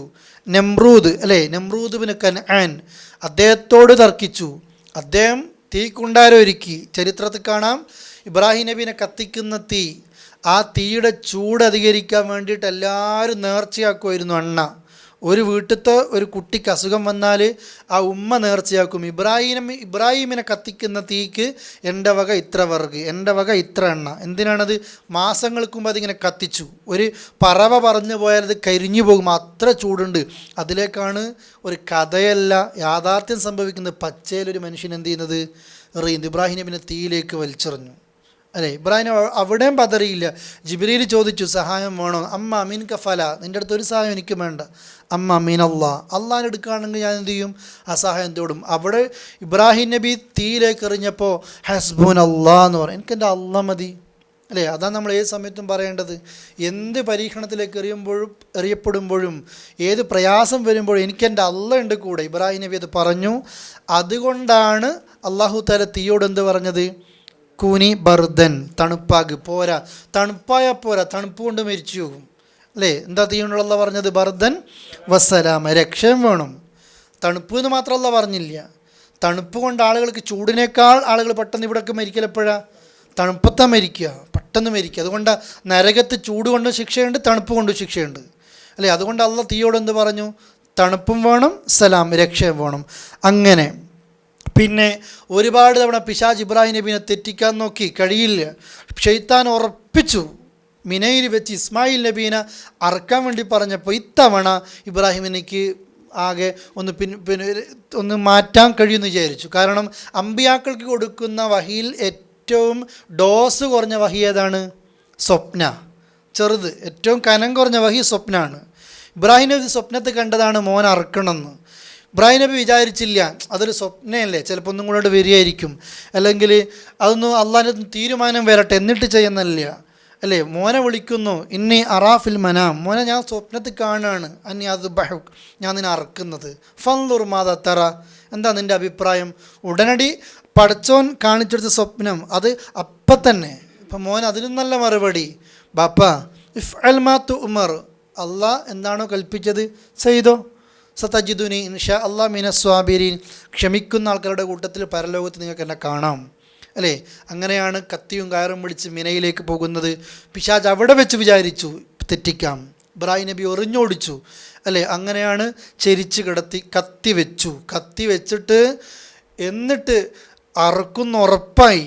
ചില ആളുകളൊക്കെ പറയലുണ്ട് മോൻ്റെ പിന്നെ മുഖം കാണാൻ കഴിയാഞ്ഞിട്ട് ചെരിച്ച് കിടത്തിയതല്ല, മോനെ അറുക്കാനുള്ള സുഖമായിട്ട് അറുക്കാൻ വേണ്ടിയിട്ട് എന്ത് ചെയ്യാണ്, ചെരിച്ച് കിടത്താണ്, പച്ചൽ കിടത്താണ്. കത്തി വെച്ചപ്പോഴാണ് അള്ളാഹ് പറഞ്ഞത് സദ്ദഖ്ത റുഅ്യ, നീ എന്ത് ചെയ്തു, സ്വപ്നം സാക്ഷാത്കരിച്ചു. അള്ളാഹ് ആടിനെ ഇറക്കി കൊടുക്കുന്നു, നമ്മൾ അല്ലേ ഒളുഹിയത്ത് ഇറക്കുന്നു. നമ്മളൊരു ഒളുഹിയത്തിന് ഒരു പൈസ ചിലവഴിക്കുമ്പോൾ നമ്മൾ ഇങ്ങനെ ആലോചിക്കും, വേണോ അല്ലേ. നമ്മൾ ആലോചിച്ചു ഇബ്രാഹിം നബി സ്വന്തം മോനായിട്ട് സമർപ്പിക്കുക, നമ്മൾ ഇഷ്ടപ്പെടുന്ന പണത്തെ സമർപ്പിക്കാൻ കഴിയൂല അല്ലേ. അതാണ് നമ്മളും ആ പ്രവാചക പാരമ്പര്യം പിൻപറ്റിയിട്ട് ബലിപെരുന്നാൾ ആഘോഷിക്കുമ്പോൾ നമ്മുടെ മനസ്സിൽ അതിനുപോലും നമ്മൾ തയ്യാറല്ല. പക്ഷെ അങ്ങനെ എന്ന് വേണ്ട ഏതൊക്കെ പരീക്ഷണങ്ങൾ ഇബ്രാഹിം നബിയുടെ ജീവിതത്തിൽ വന്നിട്ടുണ്ടോ ഒക്കെ പൂർത്തിയാക്കിയിട്ടുണ്ട് ഇബ്രാഹിം നബി. നമ്മൾക്ക് അത് പറയാൻ പെട്ടെന്നൊന്നും കഴിയൂല, പെട്ടെന്ന് തീരെയില്ല. ഇബ്രാഹിം നബീനെ പറ്റി അള്ളാഹ് ഒരു വ്യക്തി എന്നല്ല ഖുർആനിൽ പറഞ്ഞത്, കാന ഉമ്മത്തൻ അല്ലേ, ഉമ്മ കാനിത്തല്ലില്ല. ഇബ്രാഹിം നബി ഒരു സമുദായ, ഒരു വ്യക്തി എന്നല്ല, ഏത് രംഗത്തും ഇബ്രാഹിം നബിയിൽ മാതൃകയുണ്ട്. അതുകൊണ്ടാണ് എല്ലാ ജനവിഭാഗവും, ജൂതന്മാരായിക്കോട്ടെ ക്രിസ്ത്യാനി ആയിക്കോട്ടെ, എല്ലാവരും ഇബ്രാഹിം നബി ഞങ്ങളാളാണ്, ഞങ്ങൾ ഇബ്രാഹിമിൻ്റെ ആളാണ് എല്ലാവരും പറയും അല്ലേ. അള്ളാഹ് അടിച്ചാക്ഷേപിച്ച് ആയത്തിറക്കിണ്ട് ഖുർആനിൽ, മാ കാന ഇബ്രാഹിമ യഹൂദം വല നസ്റാനിയ, ഇബ്രാഹിം നബി എന്തല്ല ജൂതനും ക്രിസ്ത്യാനിയും ഒന്നല്ല അല്ലേ, അദ്ദേഹം മുശ്രിക്കുകളിൽപ്പെട്ടവനല്ല. ഇബ്രാഹിം നബി ശരിക്കും ഏറ്റവും ഒരു ഉമ്മത്തായിട്ട് ഋജുമനസ്കനായ വിശ്വാസിയാണ്. അതുകൊണ്ടാണ് ഓരോ നിസ്കാരത്തിലും റസൂലുള്ളാഹിൻ്റെ കൂടെ നമ്മൾ റസൂലുള്ളാഹിക്ക് വേണ്ടി പ്രാർത്ഥിക്കുമ്പോൾ, ഗുണത്തിന് വേണ്ടി പ്രാർത്ഥിക്കുമ്പോൾ ആർക്കും കൂടെ പ്രാർത്ഥിക്കുന്നുണ്ട് അല്ലേ, വഅല ആലി ഇബ്രാഹിം, ഇബ്രാഹിമിൻ്റെ കുടുംബത്തിനും അത്ര പ്രത്യേകതയുണ്ട്. ആ നിലക്ക് ഇബ്രാഹിം നബിയെ അള്ളാഹിനോട് അദ്ദേഹം അള്ളാഹുവിൻ്റെ എല്ലാം പൂർത്തിയാക്കിയിട്ട് ഖാല, അള്ളാഹ് പറയുന്നു, ഇന്നി ജാഇലുക ലിന്നാസി ഇമാമ, ഞാൻ നിന്നെ ജനങ്ങൾക്ക് നേതാവാക്കുകയാണ്, എല്ലാ മനുഷ്യർക്കും നേതാവാക്കുകയാണ്. നമ്മുടെ ബാപ്പയാണ് ഇബ്രാഹിം നബി അല്ലേ. ഖാല, അപ്പോൾ ഇബ്രാഹിം നബി ആഗ്രഹം പറഞ്ഞു, വമിൻ ദുർരിയത്തി, എനിക്ക് മാത്രം പോരാ, എൻ്റെ സന്താന പരമ്പരയിൽ നിന്നും ആളുകളെ നീ എന്ത് ചെയ്യണേ, ഈ ജനങ്ങൾക്ക് ഇമാമാക്കണേ. ഖാല, അള്ളാഹ് പറഞ്ഞു, ലാ യനാലു, ബാധകമാകില്ല, അഹ്ദീ, എൻ്റെ കരാറ്, അള്ളാലിമീൻ, അക്രമികൾക്ക് എന്ത് ചെയ്യൂല, ഇത് ഓക്കെ ആകൂല. അഥവാ ഉദ്ദേശിക്കുന്നത് എൻ്റെ മക്കളിലും നേതാവാക്കണേ എന്ന് പറഞ്ഞപ്പോൾ അള്ളാഹ് ആക്കൂലെന്നോ ആക്കും എന്നല്ല പറഞ്ഞത്, അക്രമകാരികളായ ആരെങ്കിലും ഉണ്ടെങ്കിൽ ഈ കരാറ് ബാധകില്ല. അപ്പം തന്നെ അർത്ഥം ഉണ്ടാകുന്ന. ഇബ്രാഹിം നബിൻ്റെ സന്താന പരമ്പരയിലും ഖുർആൻ പറയുന്നു അവരിലുമുണ്ട് എന്ത്, പിന്നെ ഇബ്രാഹിം നബീൻ്റെ കുടുംബത്തിലും മുഹ്സിനുൻ, നല്ലവരുണ്ട്, വലാലിമുല്ലി നഫ്സി, സ്വന്തത്തോട് അക്രമം കാണിക്കുന്ന ആൾക്കാരുമുണ്ട് അല്ലേ. ഇബ്രാഹിം നബീൻ്റെ സന്താന പരമ്പര ഇസ്ഹാഖ് അലൈഹി സ്വലാത്തു വസ്സലാം, അതിലൂടെ ഒരുപാട് നബിമാർ വന്നിട്ടുണ്ട് അല്ലേ. ഇസ്മായിൽ നബിയിൽ ആര് വന്നു, മുഹമ്മദ് റസൂൽ കരീം സല്ലല്ലാഹു അലൈഹി വസല്ലമ അങ്ങനെയും വന്നു. ഈ പരമ്പരകൾക്കിടയിൽ നല്ലവരും കഴിഞ്ഞു പോയിട്ടുണ്ട്, ചീത്ത ആൾക്കാരും കഴിഞ്ഞു പോയിട്ടുണ്ട്. അതുകൊണ്ട് അവരെയൊന്നും ജനങ്ങൾക്ക് എന്ത് ചെയ്യൂല, നേതാക്കന്മാരാക്കില്ല.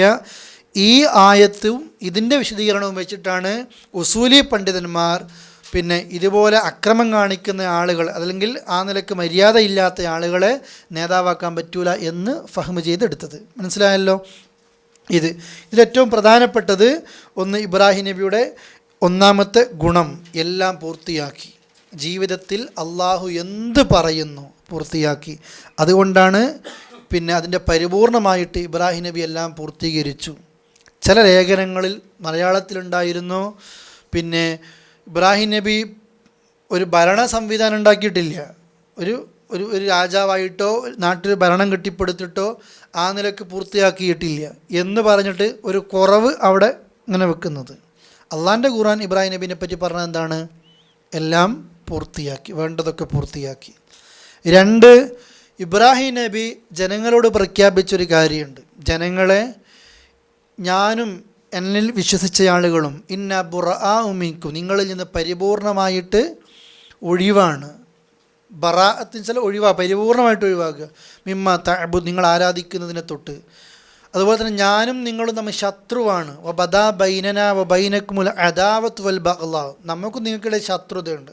എൻ്റെ ആദർശം ഇസ്ലാമാണ്, നിങ്ങൾ ഇസ്ലാമല്ല. തികഞ്ഞ വ്യക്തമായ ശത്രുവാണ് നമ്മളൊക്കെ.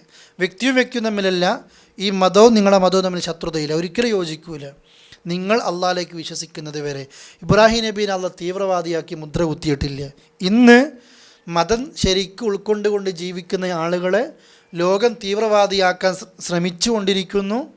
പക്ഷേ ആ ശ്രമത്തിനിടയിൽ ചില മുസ്ലിങ്ങളെങ്കിലും അതിൽ ശരിയല്ലേ എന്ന രീതിയിൽ പറഞ്ഞും പോകുന്നു, അല്ലേ?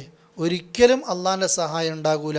പരിപൂർണമായിട്ട് മുസ്ലിം ആകാത്ത കാലത്തോളം അള്ളാഹിൻ്റെ സഹായം ഉണ്ടാകൂല. എണ്ണത്തിലും വണ്ണത്തിലൊന്നല്ല അള്ളാഹിൻ്റെ വിഷയം. ഒരാൾ പരിപൂർണമായിട്ട് ഇസ്ലാമിലേക്ക് വരുന്നുണ്ടോ ഇല്ലേ എന്നതാണ് അള്ളാഹിൻ്റെ വിഷയം. ലോകത്ത് എത്ര അക്രമങ്ങൾ നമ്മൾക്കെതിരെ നടന്നാലും ഈ ആദർശത്തിൽ ഒരല്പം അയവ് നമ്മൾ വരുത്തരുത്. അത് ഏതെങ്കിലും വിഷയത്തിൻ്റെ ഒന്നല്ല, ഒരു ഭക്ഷണത്തിൻ്റെ പേരുണ്ടായിട്ടോ ഒരു വസ്ത്രത്തിൻ്റെയോ സംസ്കാരത്തിൻ്റെ പേരൊന്നും ഉണ്ടായിട്ടല്ല. അള്ളാഹുവിങ്കിൽ സ്വീകരിക്കപ്പെടുന്ന മതം ഇസ്ലാം മാത്രമാണ്. ആ മതമാണ് റസൂലുള്ളാഹിനോടും പിൻപറ്റാൻ വേണ്ടി അനിത്തഹ് മില്ലത്ത ഇബ്രാഹിമ ഹനീഫ. റസൂലെ, നിങ്ങളും എന്താ സ്വീകരിക്കേണ്ടത്? ഇബ്രാഹിം നബീൻ്റെ മില്ലത്ത. അതുകൊണ്ടാണ് റസൂലുള്ളാഹി എന്ത് പ്രഖ്യാപിച്ചത്? കുറേ മാസങ്ങൾ നബിയെ നിങ്ങൾ ഞങ്ങളെ വിഗ്രഹത്തിൻ്റെ മുമ്പിൽ ഒന്ന് സല്യൂട്ട് അടിക്കുക, ബാക്കിയുള്ള സമയത്ത് ഞങ്ങൾ നിങ്ങളെ അള്ളാഹിനെ മാത്രം ആരാധിക്കുക. ഇതൊരു നല്ലൊരു പരിഹാരമാണ് പറഞ്ഞത്. ഒരു പ്രശ്നവും വേണ്ട, നബി അവരെ വിഗ്രഹത്തെ ആരാധിക്കുകയൊന്നും വേണ്ട, ജസ്റ്റ് ഒന്ന് അങ്ങിക്കൊടുത്താൽ മതി. എന്താ അള്ളാഹു റസൂൽ ഒതുക്കിക്കൊടുത്തത്? ഖുൽ യാ അയ്യുഹൽ കാഫിറൂൻ, അവിശ്വാസികളെ, ഞാൻ ആരാധിക്കുന്നതിന് നിങ്ങൾ ആരാധിക്കേണ്ട, നിങ്ങൾ ആരാധിക്കുന്നത് ഞാനും എന്ത് ചെയ്യൂല, ആരാധിക്കല്ലേ. അല്ലേ? ലാ അഅ്ബുദു മാ തഅ്ബുദൂൻ, നിങ്ങൾ ആരാധിക്കുന്ന ഒന്നും ഞാൻ ആരാധിക്കൂല. അവസാനം പ്രഖ്യാപിച്ചു, ലക്കും ദീനുക്കും വലിയ, നിങ്ങൾക്ക് നിങ്ങളെ മതം, എനിക്ക് എൻ്റെ മതം, നിങ്ങൾ അതുമായിട്ട് പോയിക്കോ, ഞാൻ ഇതുമായിട്ട് പോയിക്കോളാം. ഇത് നമ്മൾ മനസ്സിലാക്കണം. അവരവരെ മതമായിട്ട് പോയിക്കോട്ടെ. പക്ഷെ നമുക്കിത് ഭയങ്കര തിരക്കാണ്. അതെന്താ ഇങ്ങോട്ട് ആക്കിയ എന്താ കുഴപ്പം, അല്ലേ? നമ്മളെ ഈദിന് ഇങ്ങോട്ടും വരിക, ഓരതിന് നമ്മൾ അങ്ങോട്ടും പോവുക, അല്ലേ? ഓരോ ഈദിന് ഇങ്ങോട്ട് വരിക, ഓരോ നക്ഷത്രം നമ്മളും തൂക്കുക. എന്താ ഇപ്പോൾ ഒരു ആശംസക്ക്, എന്താ ഇപ്പോൾ ഒരു സദ്യ ഉണ്ണുന്നതിന്, ഇതൊക്കെ ഒരു കേരളത്തിലൊക്കെ ജീവിക്കുമ്പോൾ അങ്ങനെയല്ലേ ഇങ്ങനെ നമ്മളിട്ട് ഉണ്ടാക്കുക. നമ്മൾ വർത്താനം കേട്ടായിരിക്കും ആകാശത്തിൻ്റെ ചോട്ടിൽ ആദ്യമായിട്ടാണ് മുസ്ലിങ്ങളും ഒന്നിച്ച് ജീവിക്കുന്ന കേരളത്തിൽ. കാലങ്ങൾക്ക് മുമ്പേ പ്രവാചകന്മാർക്ക് ശത്രുക്കൾ ഉണ്ടായിട്ടുണ്ട്. റസൂലുള്ളാഹിൻ്റെ കാലത്ത് മുശ്രിക്കുകൾ ഉണ്ടായിട്ടുണ്ട്, അറേബ്യ മുശ്രിക്കുകൾ ഉണ്ടായിട്ടുണ്ട്, നിരീശ്വരവാദികൾ ഉണ്ടായിട്ടുണ്ട്, ജൂതന്മാരുണ്ടായിട്ടുണ്ട്, ക്രിസ്ത്യാനികളുണ്ടായിട്ടുണ്ട്. നിങ്ങൾ ആലോചിച്ച് നോക്കിയേ, എത്ര ആഘോഷങ്ങൾ നടന്നിട്ടുണ്ടാകും. റസൂലുള്ളാഹി പോയിട്ടുണ്ടോ? ആഘോഷത്തിൽ പങ്കെടുത്തിട്ടുണ്ടോ? പിന്നെ എന്താ റസൂലുള്ളാഹി അവരോട് ചെയ്ത സമീപനം? മനുഷ്യത്വപരമായിട്ട് എല്ലാത്തിലും മുമ്പിലുണ്ടാകും. ആദർശത്തിൻ്റെ വിഷയത്തിലോ ഉണ്ടാകൂല. അത് വർഗീയതായിട്ട് ഒരു കണ്ടില്ല. എന്തുകൊണ്ടാണ്? വ്യക്തിപരമായ ഗുണങ്ങളുള്ളത് കൊണ്ട്. നമ്മൾ എന്തുകൊണ്ട് കാണുന്നു? വ്യക്തിപരമായിട്ടും നമ്മൾ ചിലപ്പം പിന്നിലായിരിക്കും. നമ്മൾ നല്ലൊരു അയൽവാസിയാണെങ്കിൽ, നമ്മൾ നല്ല സ്വഭാവമുള്ള ഒരുത്തനാണെങ്കിൽ അവരുടെ ഓണത്തിന് പോയി ഭക്ഷണം കഴിച്ചില്ലെങ്കിൽ നമുക്കൊരു കുഴപ്പവും വരില്ല. അങ്ങനെ വന്നിട്ടും ഇല്ല. പിന്നെ നമ്മളായിട്ട് ഉണ്ടാക്കലാണ് ഇതൊക്കെ. ഞാനത് തുറന്ന് പറയാണ്. ഇബ്രാഹിം നബീൻ്റെ ആ മാതൃക, അല്ലേ? മതവും തമ്മിൽ യോജിക്കൂല, മനുഷ്യന്മാർ യോജിക്കണം. അത് നബി സ്വല്ലല്ലാഹു അലൈഹി വസല്ലം പിൻപറ്റി, അത് നമ്മളും പിൻപറ്റണം. അങ്ങനെയാകുമ്പോൾ മാത്രം നമ്മൾ പരിപൂർണ്ണമായിട്ട് എന്ത് ചെയ്യും? മുസ്ലിം ആവുകയുള്ളൂ എന്ന് പ്രത്യേകിച്ച് മനസ്സിലാക്കുക. പിന്നെ ഇബ്രാഹിം നബിയോട് അള്ളാഹ് പറഞ്ഞത്, നിന്നെ ഞാൻ ഇമാമാക്കുകയാണ്, അല്ലേ? അപ്പോൾ ഇബ്രാഹിം നബി സന്താനങ്ങളും ഇതും നമുക്ക് പഠിക്കാനുണ്ട്. അമ്പിയാക്കളൊക്കെ അള്ളാഹിനോട് ചോദിച്ചതാണ്. സ്വന്തം കിട്ടുമ്പോൾ മാത്രമല്ല, സന്താന പരമ്പരയിലും ഹൈറാക്കി തരണേ. സക്കരിയ നബിയുടെ പ്രാർത്ഥനകൾ കാണാം, അതുപോലെ തന്നെ മറ്റ് അമ്പിയാക്കളുടെ പ്രാർത്ഥനകളിൽ കാണാം. നമ്മുടെ മക്കളിൽ നിന്നും നല്ല വിശ്വാസികളും അത് പ്രാർത്ഥിക്കുന്നു. നല്ലൊരു മുസ്ലിമിൻ്റെ പ്രാർത്ഥന എന്താ? ഇബാദുർ റഹ്മാൻ ലാസ്റ്റ് കാണാലോ. നല്ലൊരാൾ പ്രാർത്ഥിക്കുന്ന, മക്കളുടെ വിഷയം സംസാരിക്കുന്ന ഒരു ആയത്തുണ്ടതിൽ. റബ്ബന അല്ലാഹുനല്ല, റബ്ബന ഹബ്ലന, അല്ലേ? റബ്ബന ഹബ്ലന മിൻ അസ്വാജിന വദുരിയാത്തിന ഖുറത അയ്യുൻ, അല്ലേ? കല്യാണം കഴിച്ചോലും കഴിക്കാത്തോലൊക്കെ പ്രാർത്ഥിച്ചോളി. പഠിച്ചോ ഞങ്ങൾക്ക് തരണേ. മിൻ അസ്വാജിന, ഇണകളിൽ നിന്ന്, സന്താനങ്ങളിൽ നിന്ന് എന്ത് തരണേ? കൺ കുളിർമ തരണേ, അല്ലേ? അള്ളാഹിനോട് പ്രാർത്ഥിക്കുക. സൂറത്തുൽ ഫുർഖാൻ്റെ അവസാന ഭാഗം അതാണ്. ഇബാദുർ റഹ്മാൻ്റെ ഒരു ഭാഗമുണ്ട്, അവസാന ഭാഗം. മാഷാ അല്ലാഹ്, ജസാക്കല്ലാഹ് ഖൈർ. എന്നിട്ട് ഈ പ്രാർത്ഥന ഇബ്രാഹിം നബിയും പ്രാർത്ഥിച്ചു, അള്ളാഹ് കൊടുത്തു. പക്ഷെ അതൊരു കണ്ടീഷൻ വെക്കുന്നുണ്ട്, കേടുള്ള ആളുകൾ, അക്രമം കാണിക്കുന്ന ആൾ എന്നുദ്ദേശിക്കുന്നത് നന്മ ചെയ്യാത്ത ആളുകളൊക്കെ ആ നിലക്ക്, അല്ലാണ്ട് ഇബ്രാഹിം നബി തരൂല എന്നല്ല, ബാക്കിയുള്ളവർക്കും എന്തു ചെയ്യും, ആ നിലക്ക് അള്ളാഹു ഈ കരാറ് പാലിച്ചു കൊണ്ടേയിരിക്കും. ഇബ്രാഹിം നബിയെ പറ്റി പിന്നെ സൂറത്തുൽ ബഖറ തന്നെ വമയ്യർ അബ് 140 ആയത്താണ്, വമയ്യർ അബു അൻ മില്ലത്ത് ഇബ്രാഹിം ഇല്ലാ മൻ സഫിഹ നഫ്സ. ഇബ്രാഹിമിൻ്റെ ഈ മാർഗത്തെ ആര് പിന്നെ നിരാകരിക്കുന്നുവോ അവൻ ആരാണ്? വിഡ്ഢികളല്ലാതെ ചെയ്യൂല. ദുനിയാവിലും ആഖിറത്തിലും അള്ളാഹു ഇബ്രാഹിം നബിനെ തിരഞ്ഞെടുത്തിരിക്കുന്നു. അതുപോലെ തന്നെ സൂറത്തു നിസായിലാണ് വത്തഖദ അല്ലാഹു ഇബ്രാഹിമ ഖലീല. ഇബ്രാഹിം നബി അള്ളാഹു എന്താക്കി തിരഞ്ഞെടുത്തു? ഉറ്റ ചങ്ങാതിയാക്കി തിരഞ്ഞെടുത്തു.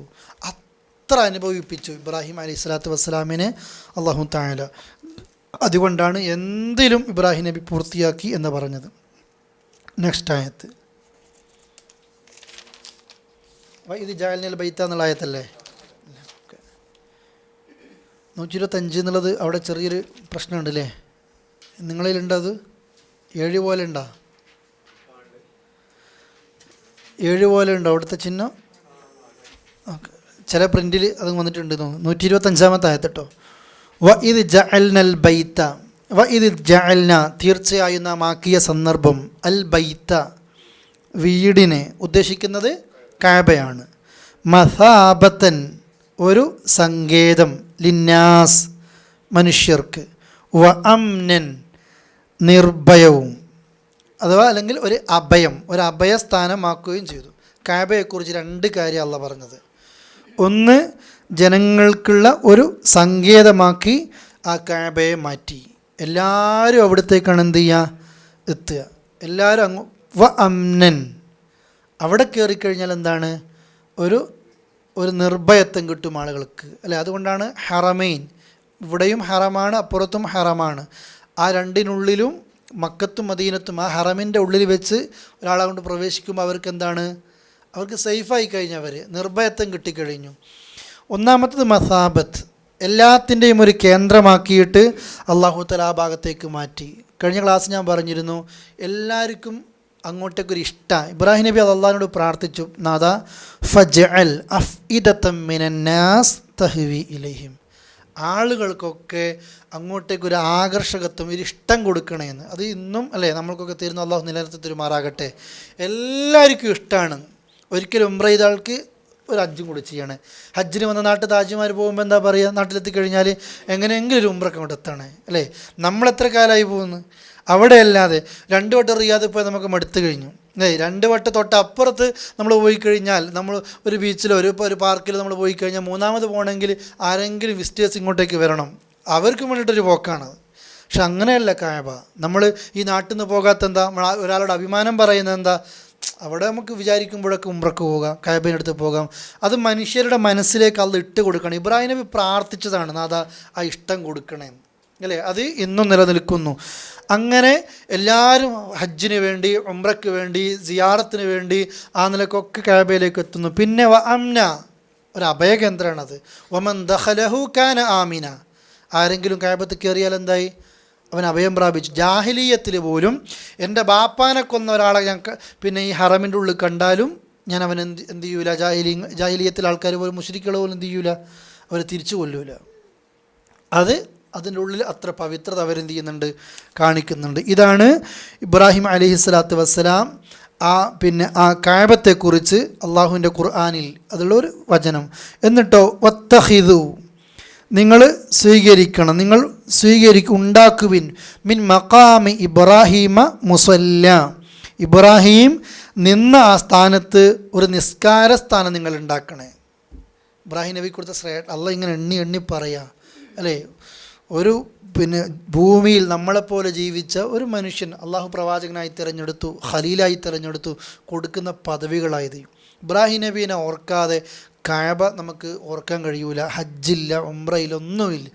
ആ ഒരു ഇബ്രാഹിം നബിക്കുള്ളൊരു ശ്രേഷ്ഠത കൊടുക്കുകയാണ്. ഇബ്രാഹിം നബി നിന്ന സ്ഥാനത്ത് അള്ളാഹു എന്ത് കൊടുക്കുകയാണ്? അതൊരു മുസല്ലയായി, നിസ്കാര സ്ഥാനമാക്കി മാറ്റുകയാണ്, അല്ലേ? റസൂൽ കരീം സ്വല്ലല്ലാഹു അലൈഹി വസല്ലമയുടെ കാലത്താണ് ഇത് സംഭവിക്കുന്നത്. ഉമർ റളിയല്ലാഹു അൻഹു അദ്ദേഹത്തെ മുവാഫഖത്തുൽ വഹി എന്നാ പറയുക. ചില ഉമർ വിചാരിച്ചതുപോലെ ഉമറിൻ്റെ മനസ്സിൽ ചില പൂതികളുണ്ട്. ആ പൂതിക്കനുസരിച്ച് അള്ളാഹ് വഹി ഇറക്കി കൊടുത്തു. ഉമർ വിചാരിച്ചതുപോലെ അള്ളാഹു എന്തുണ്ടാക്കി? ദീനിൽ നിയമങ്ങൾ ഉണ്ടാക്കി. അതിൽ ഒന്നാണ്, നിങ്ങൾക്കിതിൻ്റെ പേജിൽ കാണാം. ഒന്നാമത് അദ്ദേഹം പറയാണ്, പഠിച്ചോനെ അള്ളാഹിൻ്റെ റസൂലെ, ആ ഇബ്രാഹിം നബിയുടെ മക്കാം ഇബ്രാഹിമിൻ്റെ അടുത്ത് ഒരു നിസ്കാര സ്ഥാനം ആകണമായിരുന്നു. ഉമറിൻ്റെ ഒരു പൂതിയാണ്. അള്ളാഹ് ആയത്തിറക്കി, വത്തഖിദു മിൻ മക്കാം ഇബ്രാഹിമ മുസല്ല. നിങ്ങൾ നോക്കിയേ, ഉമർ വിചാരിക്കുന്നത് പോലെ ഒരായത്തി വരികയാണ്. പിന്നെ റസൂലേ, നിങ്ങളുടെ വീട്ടിലേക്ക് അറിവുള്ളവർ വരും, അറിവില്ലാത്തവർ വരും, വിവേകമുള്ളവർ വരും, അവിവേകികൾ വരും, നല്ലവർ വരും, ചീത്ത ആൾക്കാരൊക്കെ വരും. അള്ളാഹു ഹിജാബിൻ്റെ ആയത്തിറങ്ങിയെങ്കിൽ നന്ന ഹൈറായിരുന്നേനെ. അള്ളാഹു ഹിജാബിൻ്റെ ആയത്തിറക്കി കൊടുത്തു. ഉമർ എന്താണ് വിചാരിച്ചത്? ഒരു മുസ്ലിം സ്ത്രീ ധരിക്കേണ്ട വേഷങ്ങൾ അള്ളാഹു ഇറക്കി കൊടുത്തു, അല്ലേ? റസൂലുള്ളാഹിൻ്റെ വീട്ടിൽ വേറെ ചർച്ച ഉണ്ടായി. റസൂലുള്ളാഹി തരുന്ന ചിലവൊന്നും അത്ര പോരാ, ഇത്തിരി ചെറിയൊരു കുശുഷ്പ് ഉണ്ടാക്കിയതാണ്. അതിൽ സ്ത്രീകളെ കഴിവാന്നല്ലോ, എല്ലാ ഭാര്യമാരും അതിൽ ഏകോപിക്കുകയും ചെയ്ത്.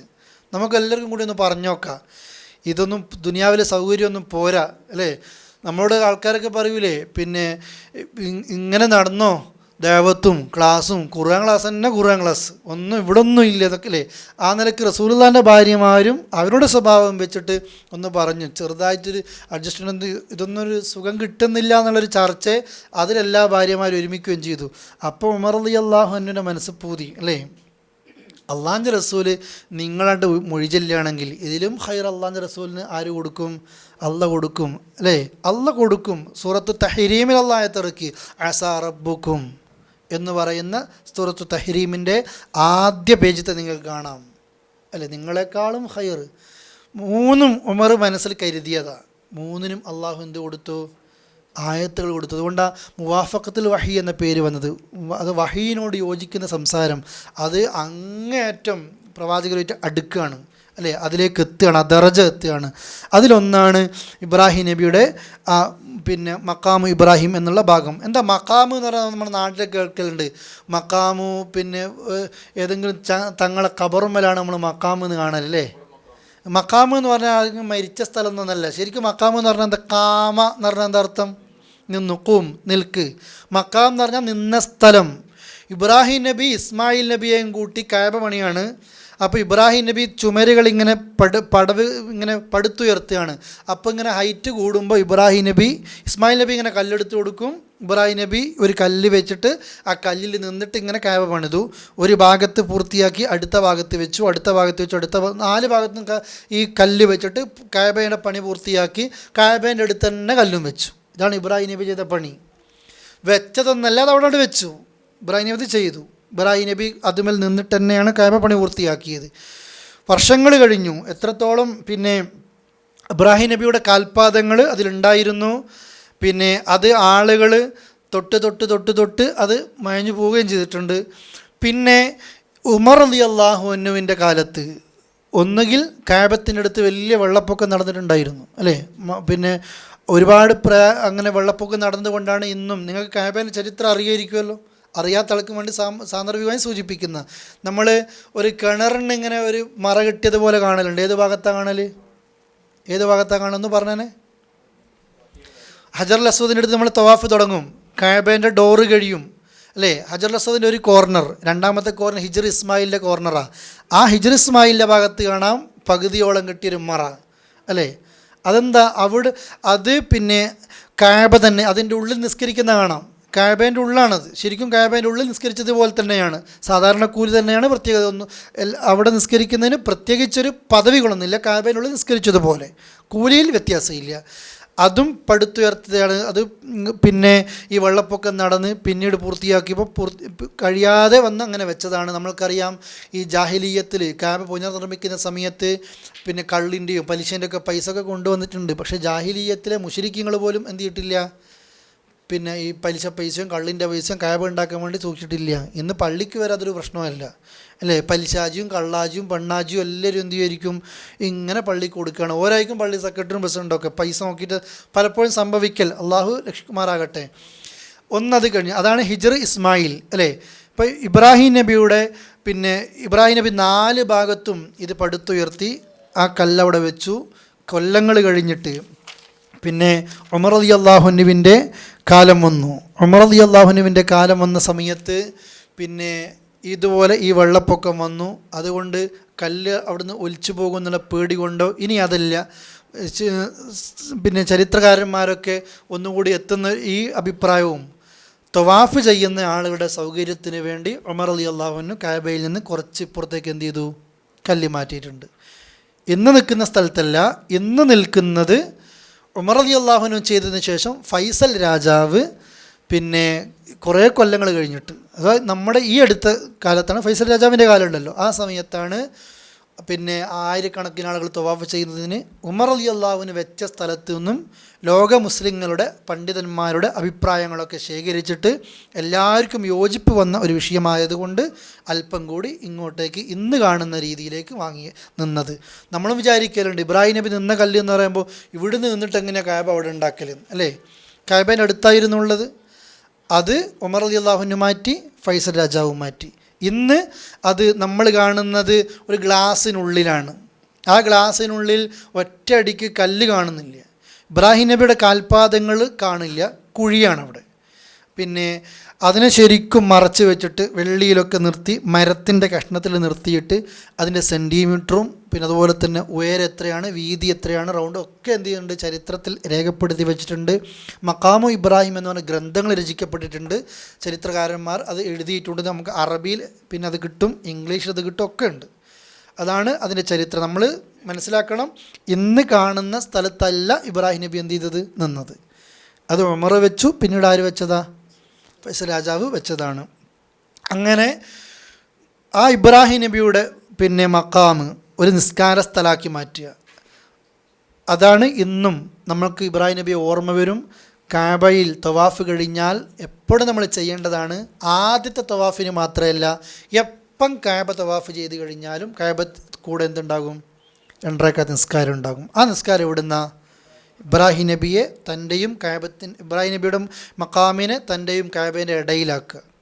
അതിൻ്റെ ബേക്കിലാണ് നിൽക്കുക, പക്ഷേ നമ്മൾ കഅബത്തിനും ഇതിനും മുന്നിട്ടാണ് നിൽക്കുക, അല്ലേ? ആ നിലക്കായിരുന്നു നമ്മൾ ചെയ്യുന്നതും ചെയ്യേണ്ടതും. എന്താ അഭിപ്രായ വ്യത്യാസമുണ്ടോ, ഡൗട്ടുകളുണ്ടോ? ഇല്ല? ഓക്കെ, മാഷാ അല്ലാഹ്. അതിൻ്റെ പൂർത്തീകരണത്തിന് അവർക്ക് ചോദിക്കുകയാണ് അവിടെ തന്നെ നിൽക്കണമെന്നുണ്ടോ. അവിടെ നമ്മൾക്ക് നിൽക്കലാണ് സുന്നത്ത്. സാധിക്കുന്നില്ലെങ്കിലോ എവിടെ നിൽക്കലും സുന്നത്താണ് കേട്ടോ, കൂലിക്കൊന്നും കുറയൂല. ആ രണ്ടും ഹദീസിൽ അങ്ങനെ തന്നെ വന്നതാണ്. നമ്മൾ അവിടെ നിൽക്കുക. സാധിക്കാത്ത വ്യക്തിക്ക് ഹറമിൽ എവിടെ വെച്ച് നിസ്കരിക്കാം. പ്രത്യേകിച്ച് ഇപ്പോൾ നിങ്ങൾ പത്രങ്ങളിലൊക്കെ കാണുന്നില്ലേ, ഈ വർഷത്തെ ഹാജിമാർക്കൊന്നും അവിടെ എന്ത് ചെയ്യാൻ പറ്റില്ല, നിസ്കരിക്കാൻ പറ്റില്ല. മുമ്പും ചെയ്യാൻ പറ്റില്ലായിരുന്നു. തവാഫിൻ്റെ ആളുകൾക്ക് പ്രയാസം ഉണ്ടാക്കുന്ന രീതിയിൽ നിൽക്കാൻ പറ്റില്ല. അത് പറഞ്ഞതുകൊണ്ട് അൽഹംദുലില്ലാഹ് അദ്ദേഹത്തിന് കൂലി കിട്ടട്ടെ.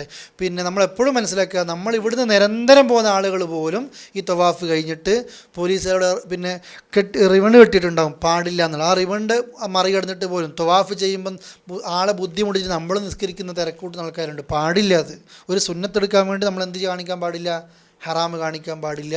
മാറി നിന്ന് ബാക്കിൽ നിന്ന് നിസ്കരിക്കുക. വത്തഖിദു മിൻ മഖാമി ഇബ്രാഹീമ മുസല്ല, ഇബ്രാഹിം നബിയുടെ മഖാം ഇബ്രാഹിമിനെ നിങ്ങൾ മുസല്ലയായിട്ടും നമസ്കാര സ്ഥാനമായിട്ടും സ്വീകരിക്കണം. വഅഹിദിനാ, നാം കൽപ്പന കൊടുക്കുകയും ചെയ്തു, ഇല ഇബ്രാഹീമ, ഇബ്രാഹീമിന്, വ ഇസ്മായില, ഇസ്മായിലിനും, അൻ തുഹിറ, ശുദ്ധിയാക്കാൻ, ബൈത്തിയ, എൻ്റെ വീടിനെ അഥവാ അള്ളാൻ്റെ വീടിനെ ശുദ്ധിയാക്കാൻ കൽപ്പിച്ചു. ലിത്വാഇഫീന, തവാഫ് ചെയ്യുന്നവർക്ക് വേണ്ടി, വൽ ആക്കിഫീന, ഇഅ്തികാഫിരിക്കുന്നവർക്ക് വേണ്ടി, വറുക്കഇ, റുക്കൂഅ് ചെയ്യുന്നവർക്ക് വേണ്ടി, വറുക്കഇ സുജൂദ്, റുക്കൂഅ് ചെയ്തുകൊണ്ട് അതുപോലെ തന്നെ റുക്കൂയിൽ പോയി സാഷ്ടാംഗം നമിക്കുന്ന ആളുകൾക്കും അവർക്കൊക്കെ അഥവാ നമസ്കരിക്കുന്ന ആളുകൾക്കൊക്കെ എല്ലാവർക്കും വേണ്ടി, ഇഅ്തികാഫിരിക്കുന്ന ആളുകൾക്ക് വേണ്ടി, തവാഫ് ചെയ്യുന്ന ആളുകൾക്ക് വേണ്ടി കഅബത്തെ ശുദ്ധിയാക്കാൻ ഇബ്രാഹിം നബിയോട് ആര് കൽപ്പിച്ചു? അല്ല ഇസ്മായിൽ നബിയോട് കൂടി ആര് കൽപ്പിച്ചു? അല്ലാഹു തആല കൽപ്പിച്ചു. കഅബ ശുദ്ധിയാക്കാൻ. എന്തിൽ നിന്നാണ് ശുദ്ധിയാക്കുന്നത്? ഷിർക്കിന്ന് ശുദ്ധിയാക്കണം. കഅബ അതിനാണ്, അല്ല ഇബ്രാഹിം നബിയെ കംപ്ലീറ്റ്. നിങ്ങളൊക്കെ ഉംറ ഹജ്ജ് എന്ന് പറയുന്നത് കംപ്ലീറ്റ് തൗഹീദ, ഷിർക്കുമായിട്ട് ഒരു ബന്ധമില്ല. അതാണ് ശുദ്ധീകരണം. റസൂൽ കരീം സല്ലല്ലാഹു അലൈഹി വസല്ലമ ഇതുപോലെ ഉംറയ്ക്ക് വേണ്ടി അവസാനം മക്ക വിജയത്തിന് വേണ്ടി വരിക, കൽപ്പന പുറപ്പെടുവിച്ച് റസൂലുള്ള മക്കത്ത് കയറുമ്പോൾ ഒരു മുശ്രിക്കും ഉണ്ടാകാൻ പാടില്ല. ഒരു മുശ്രിക്കും എല്ലാവരും തുടച്ചു നീക്കി. എന്നിട്ടാണ് റസൂൽ എന്ത് ചെയ്തത്? മക്കത്തേക്ക് വന്നത് അല്ലേ? അവസാനത്തെ ഹജ്ജ് പ്രഖ്യാപിച്ചു. ഇതാ ഇന്ന് പ്രഖ്യാപിക്കപ്പെടുകയാണ്. 2 ഹറമുകളിലും ഇനി ആരുണ്ടാവൂല? മുശ്രിക്കുകളുണ്ടാകൂല. ഇവിടെ മുശ്രിക്ക് ഉണ്ടാകൂല ഇനി. അത് അന്ന് മുതൽ ഇന്ന് വരെ നമുക്ക് പോകുന്ന വഴിയിൽ കാണാം. നോൺ മുസ്ലിംസ് പോകുന്ന വഴികൾ കാണാം അല്ലേ? അതുപോലെ ഇത് പ്രാർത്ഥിച്ച ഇബ്രാഹിം നബി അല്ലേ, പിന്നെ അള്ളാഹു ഈ നിലക്ക് ശുദ്ധിയാക്കാൻ വേണ്ടി പറഞ്ഞ കഅബ, റസൂൽ കരീം സല്ലല്ലാഹു അലൈഹി വസല്ലം മക്ക വിജയത്തിൻ്റെ അന്ന് കഅബത്തിനുള്ളിൽ കയറി ഉസ്മാൻ ബിൻ അഫ്ഫാനെ കൂട്ടി, അലീബിനെ കൂട്ടി, അബി തലിബിനെ കൂട്ടിയിട്ടൊക്കെ കഅബത്തിനുള്ളിൽ കയറിയപ്പോൾ പല വിഗ്രഹങ്ങളെയും കണ്ടു. അതിൽ നിൽക്കുന്നത് 2 ആളുണ്ടായിരുന്നു. ആരാ? ഒന്ന് ഇബ്രാഹിം നബി, ഒന്ന് ഇസ്മായിൽ നബി. നിങ്ങൾ നോക്കിയേ, കഅബത്തിൻ്റെ ഉള്ളിൽ ഹെഡ് ഓഫീസാണ്, അതിൻ്റെ ഉള്ളിലാണ് ആരുള്ളത്? ഇബ്രാഹിം നബി, ഇസ്മായിൽ നബി ഉള്ളത് അല്ലേ? ആ നിലയ്ക്ക് അവരുടെ വിഗ്രഹങ്ങളുണ്ടായി. എന്താ അറിയില്ല, അള്ളാഹുവിൻ്റെ തൗഫീഖ് കൊണ്ട് ഈ മഖാമു ഇബ്രാഹിമും പിന്നെ ഹജറുൽ അസ്വദും 2 കല്ല. ഈ 2 കല്ലിനെയും അറബി മുശ്രിക്കുകൾ എന്ത് ചെയ്തിട്ടില്ല? ആരാധിച്ചിട്ടില്ല. അത് അള്ളാഹു ഒരു സംരക്ഷണം കൊടുത്തതാണ്. കല്ലുകളെ കാണുമ്പോൾ ആരാധിക്കുന്ന സ്വഭാവമാണ് ആർക്കുണ്ടായിരുന്നത്? അറേബ്യ മുശ്രിക്കീങ്ങൾക്ക്. പക്ഷെ അവർക്കും ഇതിനെ 2നെയും ആരാധിക്കാൻ തോന്നിയിട്ടില്ല. അങ്ങനെ തോന്നാത്തത് അള്ളാഹു തടുത്തത് കൊണ്ടായിരിക്കാം. അങ്ങനെ തോന്നിയെങ്കിൽ അവരും ഇതിനെ ആരാധിക്കുമ്പോൾ ഇസ്ലാമിൻ്റെ ശത്രുക്കൾ പറയും, ഇസ്ലാമിലും എന്തുണ്ട്? ഇതിലും കല്ലിനെ ആരാധിക്കുന്നുണ്ട് അല്ലേ? ആ നിലക്കുള്ള സംവിധാനങ്ങൾ ഇതൊക്കെ വരുമ്പോൾ അതൊക്കെ അള്ള വഴിയൊരുക്കിയിട്ടാണ് ഇസ്ലാം മതത്തെ ഇങ്ങനെ എന്ത് ചെയ്യുന്നത്? സംരക്ഷിക്കുന്നത്. ആ നിലക്ക് ഇബ്രാഹിം അലൈഹിസ്സലാത്തു വസ്സലാം ആ കഅബയെ പടുത്തുയർത്തി, ആ കഅബയെ അള്ളാഹ് അമ്നാക്കി, ആളുകളുടെ കേന്ദ്രമാക്കി, അതിനെ ശുദ്ധിയാക്കി ഷിർക്കിൽ നിന്ന്. അതിൽ നിന്ന് ഓരോ സമയത്തും ആ തൗഹീദിൻ്റെ വചനം ഇങ്ങനെ പറയും. ആദ്യം നമ്മൾ കഅബത്തിലേക്ക് എത്തുമ്പോൾ അല്ലാഹു അക്ബർ, തൗഹീദ അല്ലേ? തൗഹീദ് പറയുക. ഹജർ ഇങ്ങനെ ചുറ്റും ഓരോ റൗണ്ടിലും നമ്മളിതിങ്ങനെ പറഞ്ഞുകൊണ്ടേയിരിക്കുക. അത് കഴിഞ്ഞ് മഖാം ഇബ്രാഹിമിൽ വെച്ച് നിസ്കരിക്കുമ്പോൾ കാഫിറൂൻ സൂറത്ത് തൗഹീദ. പിന്നെ ഇഖ്ലാസ്, അള്ളാഹുവിൻ്റെ തൗഹീദ് എന്ന സൂറത്തിന് പറയാൻ അല്ലേ? ഇഖ്ലാസ് ഓതിപ്പിക്കുന്നു. പിന്നെ പോകുന്നത് സഫയിലേക്കും മർവയിലേക്കാണ്. ലാ ഇലാഹ ഇല്ലല്ലാഹു വഹ്ദഹു ലാ ശരീക ലഹ്, അതാ അവിടെയും പറയാനുള്ളത്. ഒക്കെ എന്താണ്? ഷിർക്കിന്ന് ശുദ്ധിയാക്കുക. അങ്ങനെ ആ നിലക്ക് അവരിങ്ങനെ പിന്നെ ഗണിച്ചു കൊണ്ടേയിരുന്നു. ഇനിയോ പിന്നെ ഞാൻ നേരത്തെ സൂചിപ്പിച്ചതുപോലെ ആ അമ്ന് അന്ന് മുതൽ ഇന്നും ഇബ്രാഹിം നബി അലൈഹി സ്വലാത്തു വസ്സലാം അന്ന് റബ്ബിനോട് പ്രാർത്ഥിച്ചിട്ടുണ്ട്, റബ്ബെ ഈ ഹറമിനെ, ഈ മക്കയെ നീ എന്ത് ചെയ്യണേ? പവിത്രമാക്കണേ. അത് ആ നിലക്ക് അല്ലാഹു തആല നൽകുകയും ചെയ്തു. ഇതുപോലെ പിന്നെ ഇത് പാലിച്ചുകൊണ്ട് തന്നെ ജാഹിലിയ കാലത്ത് പോലും എന്ത് തെറ്റുകളുമായിട്ട് ആ കഅബത്തിലേക്ക് ഒരാൾ കയറിക്കഴിഞ്ഞാൽ വലൗകാന, ഏതെങ്കിലും ഒരു വ്യക്തി എന്തെങ്കിലും തോന്നിവാസങ്ങൾ ചെയ്തിട്ട് പോലും സുമ്മ ദഖലഹു കാന ആമിന, അവിടെ കയറി നിർഭയത്തായി. എന്നാൽ ഇങ്ങോട്ട് വന്ന് യുദ്ധം ചെയ്താൽ യുദ്ധം ചെയ്യാൻ പറ്റില്ലേ? യുദ്ധം ചെയ്യാൻ പറ്റും. അതുപോലെ തന്നെ പിന്നെ അവിടെ വേറെ ഏതെങ്കിലും തോന്നിവാസങ്ങൾ കാണിക്കുകയാണെങ്കിൽ, ഹറമിൻ്റെ ഉള്ളിൽ തോന്നിവാസം കാണിച്ചാൽ സാധാരണ തെറ്റല്ല, അതിനപ്പുറത്തായിരിക്കും എന്നെന്ത് ചെയ്യുക? പ്രത്യേകിച്ചിട്ട് നമ്മൾ മനസ്സിലാക്കുക. ഇതാണ്, ഇത്രയും ആയത്തുകളാണ് ഇൻഷാ അല്ലാഹ് ഇന്നെടുക്കുന്നത്. ബാക്കി നമുക്ക് സമയമായിട്ടുണ്ട്, അടുത്ത ക്ലാസ്സിലേക്ക് മാറ്റിവെക്കുക. എന്തായിരുന്നാലും ഈ ചരിത്രം നിങ്ങൾ ഇതിൽ പേജുകൾ നിങ്ങൾക്ക് കുറേ വായിക്കാനുണ്ടാകും. നമുക്കൊരു ടൈം ലിമിറ്റ് ഉണ്ട്, 1 മണിക്കൂറാണ് ക്ലാസ്സിൻ്റെ ലിമിറ്റ്. അതിനപ്പുറത്ത് നമ്മൾ പോകാത്തത് കൊണ്ടാണ് ഏകദേശം കാര്യങ്ങളൊക്കെ നിങ്ങൾക്ക് സൂചിപ്പിച്ചിട്ടുണ്ട്. കഅബേൻ്റെ ചരിത്രം അതൊക്കെ നമ്മൾ വായിക്കുക. നിങ്ങൾക്ക് കിട്ടുന്ന ഭാഗത്ത് നമുക്ക് അള്ളാഹു തന്ന വലിയൊരു തൗഫീഖായത്. ഈ സൂറത്തുകളിലൂടെയൊക്കെ നമ്മളിങ്ങനെ റമദാനിൽ പോയിട്ടുണ്ടാവും, ഓതിപ്പോയിട്ടുണ്ടാവും. പക്ഷേ എന്താണ് ഈ കഅബേൻ്റെ ചരിത്രം, ഇതിൻ്റെ ഉള്ളടക്കം നമ്മളതിലേക്ക് ഇറങ്ങിയിട്ടില്ല. ഇറങ്ങാനുള്ളൊരു അവസരം അല്ലാഹ് തരികയാണ്. അത് ഇൻഷാ അല്ലാഹ് ഇതിൻ്റെ ബാക്കി ചരിത്രം നമുക്ക് അടുത്ത ക്ലാസ്സിലും കൂടി സൂചിപ്പിക്കാം. അള്ളാഹു ഏത് ഒരു ആദർശമാണോ പഠിക്കുന്നത് ജീവിതത്തിൽ മരണം വരെ കാത്തു സൂക്ഷിക്കാനുള്ള തൗഫീഖ് റബ്ബ് നമ്മൾക്ക് നൽകി അനുഗ്രഹിക്കുമാറാകട്ടെ. അള്ളാഹു നമ്മുടെ കൂട്ടത്തിലെ രോഗികളെ, പ്രയാസപ്പെടുന്നവരെ, കഷ്ടപ്പെടുന്നവരെ എല്ലാവർക്കും അള്ളാഹു സഹായിക്കുമാറാകട്ടെ. രോഗങ്ങൾ ശിഫയാക്കി കൊടുക്കുമാറാകട്ടെ. അല്ലാഹുമ്മ റബ്ബനാ ആതിനാ ഫിദ്ദുനിയ ഹസന വഫിൽ ആഖിറതി ഹസനത വഖിനാ അദാബന്നാർ തവഫനാ മുസ്ലിമീന വഅൽഖിനാ ബിസ്സാലിഹീൻ വൽഹംദുലില്ലാഹി റബ്ബിൽ ആലമീൻ.